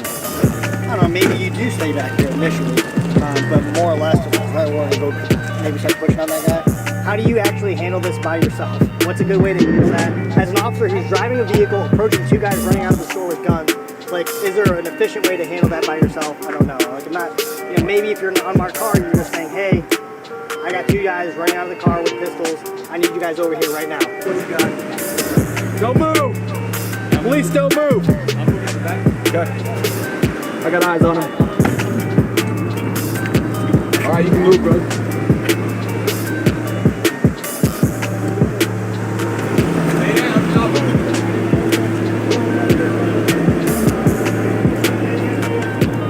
We want to reduce the risk to the public first, and I think that's the most important thing. So if, say it's a brick wall, right, and they actually parked on the side of the business because they thought they were being inconspicuous or something, and you guys are set up, and you're in your vehicle, and you know you have coverage, I say, like, for sure, these guys just, have we ever had a robbery where the guys didn't want to get away? I mean, that's the goal when they do a robbery, they want to get away, and they're not going to stop because you ask them to unless you make them stop.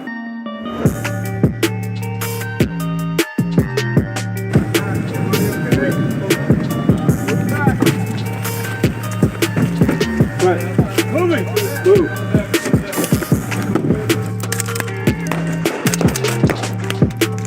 And I think even going forward, understanding that you guys are by yourself and you kind of on to do something like this, like just make good decisions based on the information you kind of learned today. Like, maybe it's not a good idea that I put myself in this position. Well, it hasn't failed me yet, you know? And that's not how we do things. Everything that we do is we always anticipate that we're going to come across that person who is the 1% of the time or whatever it is that wants to fight. And if we prepare ourselves like that every single time, I think that the outcome should be in our favor. I don't know how much of that you heard. It seemed like the music was probably loud on the, or if you even really saw it, to be honest with you. But that's next week's video. So when you see that video, watch it again.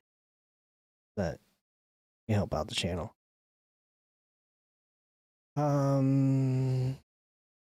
Everyone is an expert on the internet.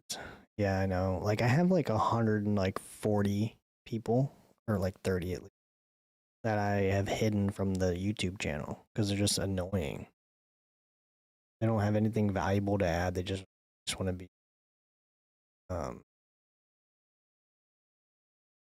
they want their opinion to matter, but their name is like Green Chili 37. Sorry, dude. Like, it's not working. Like, what you say doesn't really hold a whole lot of value to me. So that's kind of funny. But let's see. Everyone is an expert on the internet. Okay, I like the room clearing video. It was definitely worth you.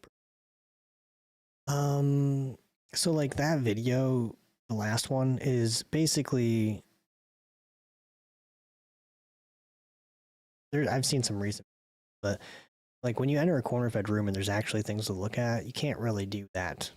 And if you do that, like where you just snap that corner and run the rabbit because you're like, whatever, like you're not actually clearing your sector. You're just like, is he there? Okay, he's not. Now let me check back my way. And that kind of goes against the principles. And so you'll see people doing that. If you watch now, pay attention. If you see it on Instagram, you'll see people doing that. As soon as they go in, it's like, that's not realistic. You can't do that fast. Now you can say, well, I think that he's here, so I'm just going to snap this corner and then I'll check back my direction. It's a gamble. But if that's what you're saying, that's why you do it. I heard it. Good insight. Sometimes seeing what not to do. It's just important. You could do a textbook in record time and someone will find something wrong with the way it was filmed. Privacy violation or something. One of the guys said in the, like they'll pick out things that have nothing to do with like the content of the video. one of the guys said, not being picky, but I feel like the music was a little bit too loud. It's like, I think that's actually picky. Like, cause you just talked about something that has nothing to do with, that's just more or less funny. I care about. But like, I put a short up today or yesterday or whatever, but it was like me running and slowing down and shooting my rifle. And it was like, someone was like, I just can't get over the fact that you just ran past an open door. And it's like, dude, like, that has nothing to do with this video. It's just me moving and shooting. But like, a lot of people came into the comments on that and were like, how do you, like, how is that the thing that you think about? When title literally says like moving and shooting. But yeah, I have like 120 some people, like, so like the channel, I can hide people and it deletes the comment that I hid them from, so that goes away. But also anything that they comment after that, I can't see it. Nobody can see it. They can see it, but nobody will see it, therefore nobody will like it, therefore nobody will comment on their comment. So it makes them feel good, feel okay, because they're like, I still get to be an idiot. And I feel like this is doing something, but actually nobody's actually seeing it. Good commands in the video, getting another human to comply. Yeah, commands is another conversation that I have. Probably all that I'll have. Short, clear, and concise. You don't want to have to, like, this should be like a commands thing is like a robotic thing that you say, certain type of terminology. Get down, get down, get down. Because what ends up happening is when cops are thinking about too much and they have all these things going on, they say things that don't necessarily make sense because they're, it's like, they'll say like, there's been some funny ones where a cop said like, I can't repeat, but it's freaking hilarious. But like, yeah, they say these things because they don't have a process for the things that they say when they see it. Because you should just be, so the way I explain it is, like, nothing that you do is going to prevent the bad guy from, is from doing what he's doing. And therefore, like, you should see what they're doing just like as if you were sitting on your couch watching TV, right? You're just like, what they're doing on TV is not affecting you, and they're just going to continue to do whatever it is they're and so like, it's like when these things are happening in front of you, like, you should be looking at them as if they're just something that's just playing out in front of you. But when they're on the ground and you're saying like, get on the ground, you're saying that because your brain's all like out of whack. So when you, and so like, talk about threat focused, and I kind of, yes, like, you should be focused on the threat, or you should be seeing the threat, because when you're focused on it, that means like that's where your attention is, but not just like your visual attention. That's where your mind is. And so you start thinking about all these things that they're doing or what they're going to do and get down. And like, really, you should probably be thinking about marksmanship. And that's, the commands is just one little thing that will help you focus on the most important thing.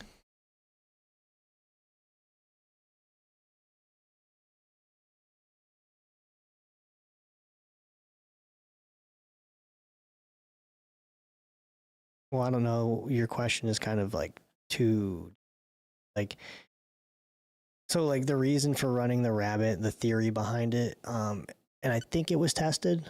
I don't know for sure, but I heard it was, and it makes sense. And I want to do it. I want to test it. Is that if somebody's in that corner and you can move quickly enough through the threshold, they will have a difficult time tracking you, although they are pointing and shooting. So it's kind of based on luck. So like, the guy, you break the threshold, let's just say the guy has his gun out, you break the threshold moving quickly, like, he's going to move his gun and just pull the trigger. And I think like, yeah, obviously he'll have a more difficult time than if he just didn't have to move the gun. He just was faced right there, which is where you're coming in. And you really can't win that, in terms of like, can't get around out first. Like, I think that's the whole point of the rabbit is like, we all know you're not getting the round off first on somebody who's lying in wait.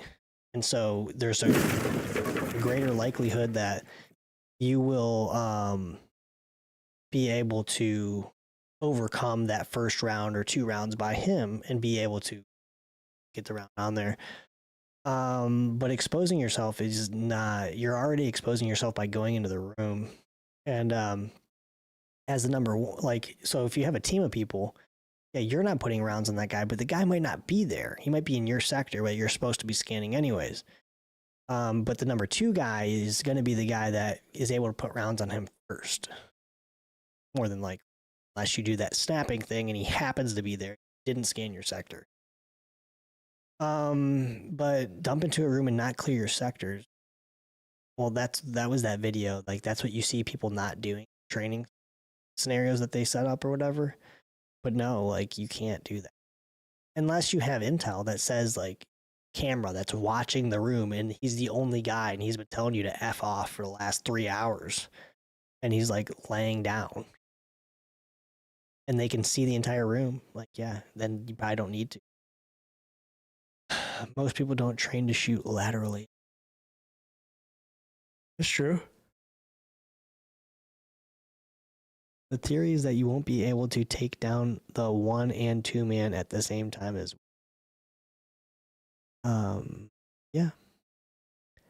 That's true. And you know, again, part of the problem is if you don't run the rabbit and you go towards the unknown, there's a shooter there and he starts shooting. As the number 2 guy coming in, you have to scan like this whole area, right? Because you don't know where the shooting's coming from. And there's also a issue that you may get hit by a round anyways by the side of that guy because you're going past his back.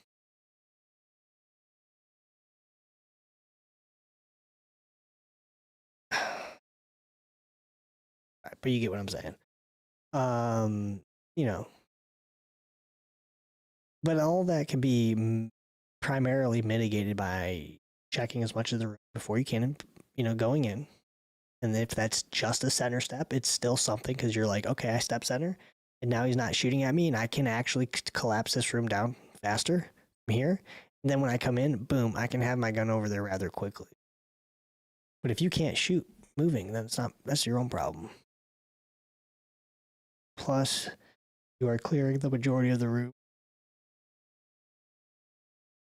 with your pie. Yeah, you should be able to. Should be doing. I think like the video I've talked about that. I don't know if you just got here, but there's like video. There's somebody put me onto it in the comment section of my last video. Hey, have you seen this video? I think it's by Northern Red. It's called like something. But and it's like every room they come to, they're like following the door into the room. And then it's just never going to be a good idea. You could put it on a timer. You could be late. You could be 3 seconds, 3.5 seconds till you even see the guy. He's already shooting. That's what happens in that video. They do that. They enter the room. The 1 and 2 guy are getting shot at. And it's like 3 seconds before that guy clears his corner and is able to see where the guy is and then shoot at him. And I just feel like major problem that can be mitigated. I'm gonna hop off though, guys. I gotta get up in midnight. You know, appreciate you guys coming on the stream and hanging out, asking some questions. Yeah, I saw their video on that. Yeah, I think it could be. Well, did they do that? Yeah, they did that, right? But it was like crisscross or button hooking. Which I have a solution to that problem though. That is also handled with the center step. And that is really this. So when somebody does a center step, and this is part of the problem with people don't. Yes, like the number 1 guy when he center steps, he's in a neutral position. But as the number 2 guy, like you should be moving to a neutral position as well. So as the 1 guy is moving towards the threshold, you should be, as a number 2 guy, getting as close to him, like not close to him, like staying on his side. You should be positioning yourself behind him too, like as he's moving. And if you do that, there's no difference. It's all happening at the same time, relatively, in terms of like that. Both neutral. Thank you for subscribing.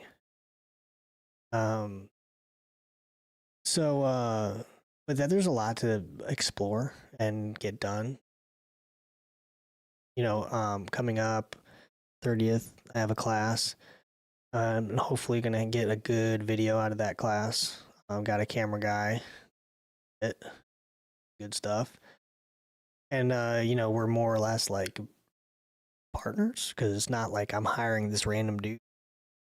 It's cool. That's the fun, exciting part of that. And then so we have April 16th. So May 30th, Iris vehicle counters. April 16th, exploiting accuracy. Should get some film out of that too. Oh, and on the 15th. So 15th, I'm gonna film basically a solo response to an active shooter. And I'm going to just run it cold. I've got like a guy that's gonna set up a scenario for me, or 2 or 3 or whatever. And I think it'll be a couple different things, objectives in that video. It's going to be like, hey, like we need a video for this course that I created called Active Defender. So that will be, I mean, kind of like a highlight video, basically, promotional video-ish for that course. But then also, like within that information, we need to get basically like I think it's going to be essentially like, hey, I'm going to respond to this active shooter. I don't really know. I'm just getting the information right now. And we're just going to roll with it. And then afterwards, I'll talk about what I was thinking and why I did what I did. That'll be cool. If it's not, then don't use it. And then the 16th, exploiting accuracy. And by then, probably hear something about my 2 classes I submitted. So a pursuit class and a class called Active Defender, which is like the counter to active shooter, because we know what the shooter's doing, but we kind of have a problem seeking out the conflict. So it's like, you know, removing all of the stuff from active shooter, removing all the stuff from active. It's like not part of the problem. But so the Glover thing isn't going to happen. It's not going to happen. He doesn't want to do it. So sent him an email. He didn't respond. And then I know somebody who his number and reached out to him and basically, oh, thank you. I'm good. It was unfortunate because it could have been a good opportunity for like just people to I don't know, like counter the culture, right? Because the culture is like, no, your information isn't good and I'm going to talk bad about you and I'm going to, like, you know, bring up things into the argument of the tactics that have nothing to do with the tactic, or like, you know, I'm not going to demonstrate, you're just wrong, like you don't know what you're talking about. Like that's what the culture is. The culture is trash. And I don't know, he doesn't want to talk about it, which I didn't even want to have a conversation about that video. I was just going to have a conversation about cops. And I figure since he supports cops, right, and he wants to train cops and he cares a lot about cops, that, well, it kind of makes sense to like shed some light on, you know, opportunities for cops to get training in Texas that is certified and approved. You know, that would be a cool thing. But that's another one of the things I talked about it earlier in the stream. There's a lot of selfishness in this, if you want to call it industry. Everybody's out for themselves, but they want to pretend and claim to be this, that, or the other thing, but they will hide good information.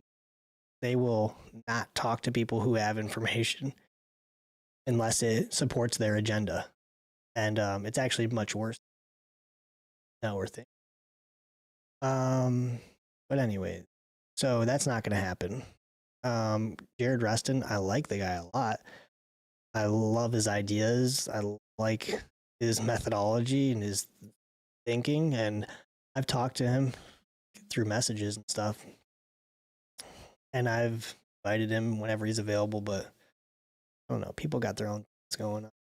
But yeah, I'm on my own in this whole thing, you know. Yeah. But I think Jared would like because he does like the content that I put out, like stuff that I talk about. So it tells me that he's on the same wave. His shooting course, you know, like live fire course, my information I think would complement drive home in like a more realistic, you know, training environment. Basically, what he teaches. It doesn't make sense to bash people, like collab and talk about how to problems. That's what I think. But not everybody. Like I said, there was like some couple influencers or whatever you want to call them that wanted to, you know, have me out, talk to me, start your own thing, and they're like, you don't hear from them anymore.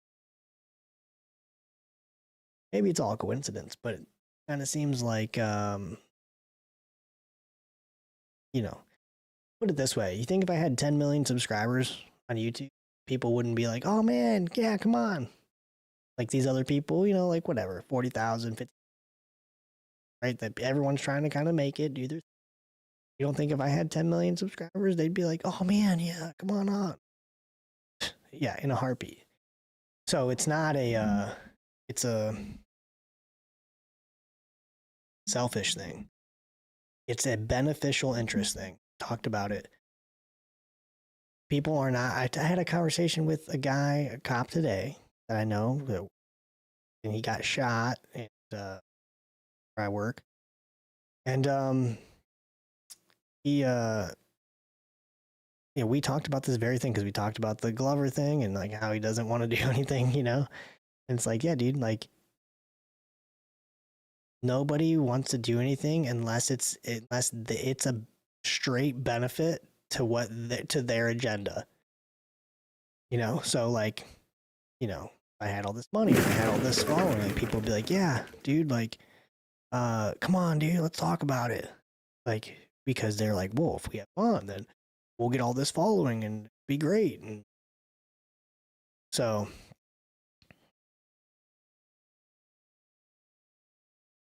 What about 2 cops, 1 donut? Eric seems like he puts out similar comp. Is that like a 2 cops, 1 donut? Is that like from the donut guy? Donut operator? Is that what that is? His name Eric? I don't know. But that's funny as shit if you just put that up, 2 cops, 1 donut. So that's another thing. Like you can't really talk to these people. They don't see your messages. Or if they do, they will even pretend like they yeah, dude, we'll get together. Then you try again, like, oh yeah, busy. Nobody's intentional. Everybody's doing their own thing. Like, that's why, like, I do feel like, and that, like, my interest is like no other interest that there is. Which is like focusing on what I'm focusing on, serving the people that I'm trying to serve. Whereas like people are like, they're about this, right? They're like, well, like, how are we going to make money off this thing? You know, like, and that's cool. Like there's an entertainment side of things, right? So a lot of things that are being done, are, do you hear someone screaming? I don't. A lot of things that are being done aren't to like make cops better at training, like, or make cops better in the field through training, like entertainment, which is its own thing. And if I could advise anybody who wanted to start like a YouTube channel, I'd be like, don't be too serious. Don't make sense. Be controversial. Be funny. Be entertaining. Do weird stuff. You know, whether it's tactically or whatever, just do all that. Because people like to be entertained. People want to watch things. You know, that's the way it works. Like, got to get people to click on it. Got to get people to watch it. And how do you do that? By doing a bunch of weird stuff that I don't want to do. You know. So.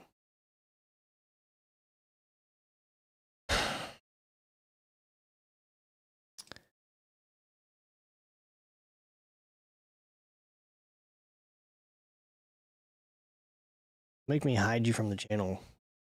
Roles. But like, let's see. I think you're on the right path. Preach the congregation. They say it with no actual intent. What do you mean? They say what? They're put the content paywall on a Patreon. Yeah, I mean, just it's a way to make money, I guess. I mean, I have the Surviving the Street community, which is a way of, it's a lot of different things, but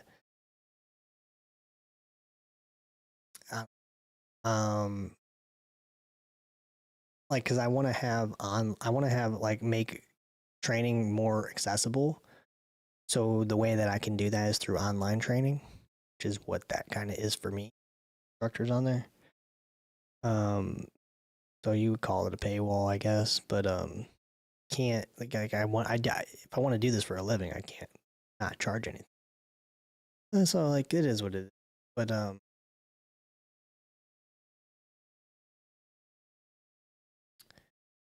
oh yeah, that's weird. Like I don't know. I guess right. Like that's what I'm saying. I've already addressed this like 3 or 4 times. That like you get into the comments and you say like, oh, like he said something like, well, if you should have collabed on this beforehand, and I would. And it's like I said something back like, dude, like you never would have listened. You never would have gotten the email. You never would have read it. Like, it's not true.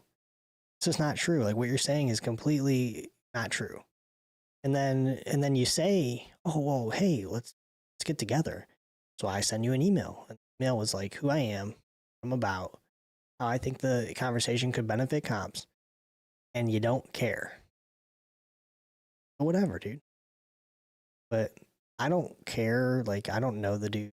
Don't have anything bad to say about it. I'm only speaking about what I've been exposed to.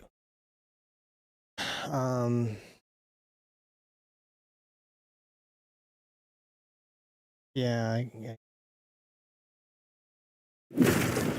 So keep going, you know. And told my kids I'd get 100,000 subscribers this year.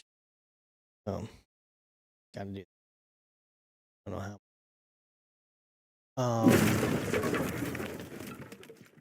So I appreciate the help stuff. And keeping me content input. But my dog's drinking. So appreciate you guys watching the videos and sharing them and doing whatever it is you guys do with us out. And just keep working at it. Don't need to collaborate. Community. Been around the games. Yeah,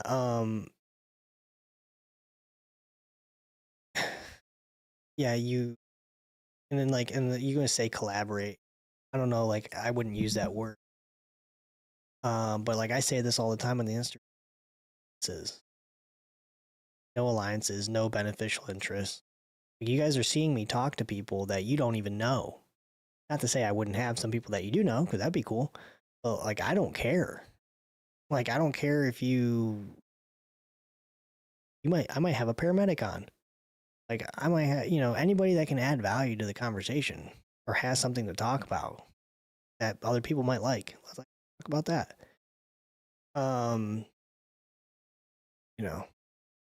Everything in the conversational space around law enforcement, I guess, or maybe it's not even around law enforcement. It's like special forces guys. Nothing against the dudes, but they dominate the law enforcement conversation. That's the way I see it. It doesn't quite make a whole lot of sense, because they have a platform, they have a following or whatever. It's cool. But they're, for some reason, the guys that people, they're starstruck. We allow them to kind of own the conversation around policing for some reason. Kind of odd, but they have a platform. So, but I don't. If you want to have more opportunities, and maybe you guys will see some, right? It's you gotta win. You gotta be somebody that people want. And if you have 1 million subscribers, more people are gonna want to have you on and talk to you. Hey, let's do this. And at first I was like, man, I'm not doing any of that. But then I'm like, well, even the Michael Glover thing. I messaged my SWAT dude buddy messaged me. Do it. I said that I'll think about it, but I'm not jumping on a plane tomorrow. He's like, jump on a plane tomorrow. I was like, no, I'm good. 4 days. Yeah, it is what it is. But you make yourself into something that people want because they believe it'll benefit them. In turn, it benefits brand, company. And I've got plans for things that I want. Anyways, catch you guys later. Thanks for coming by. And we'll see you on the next.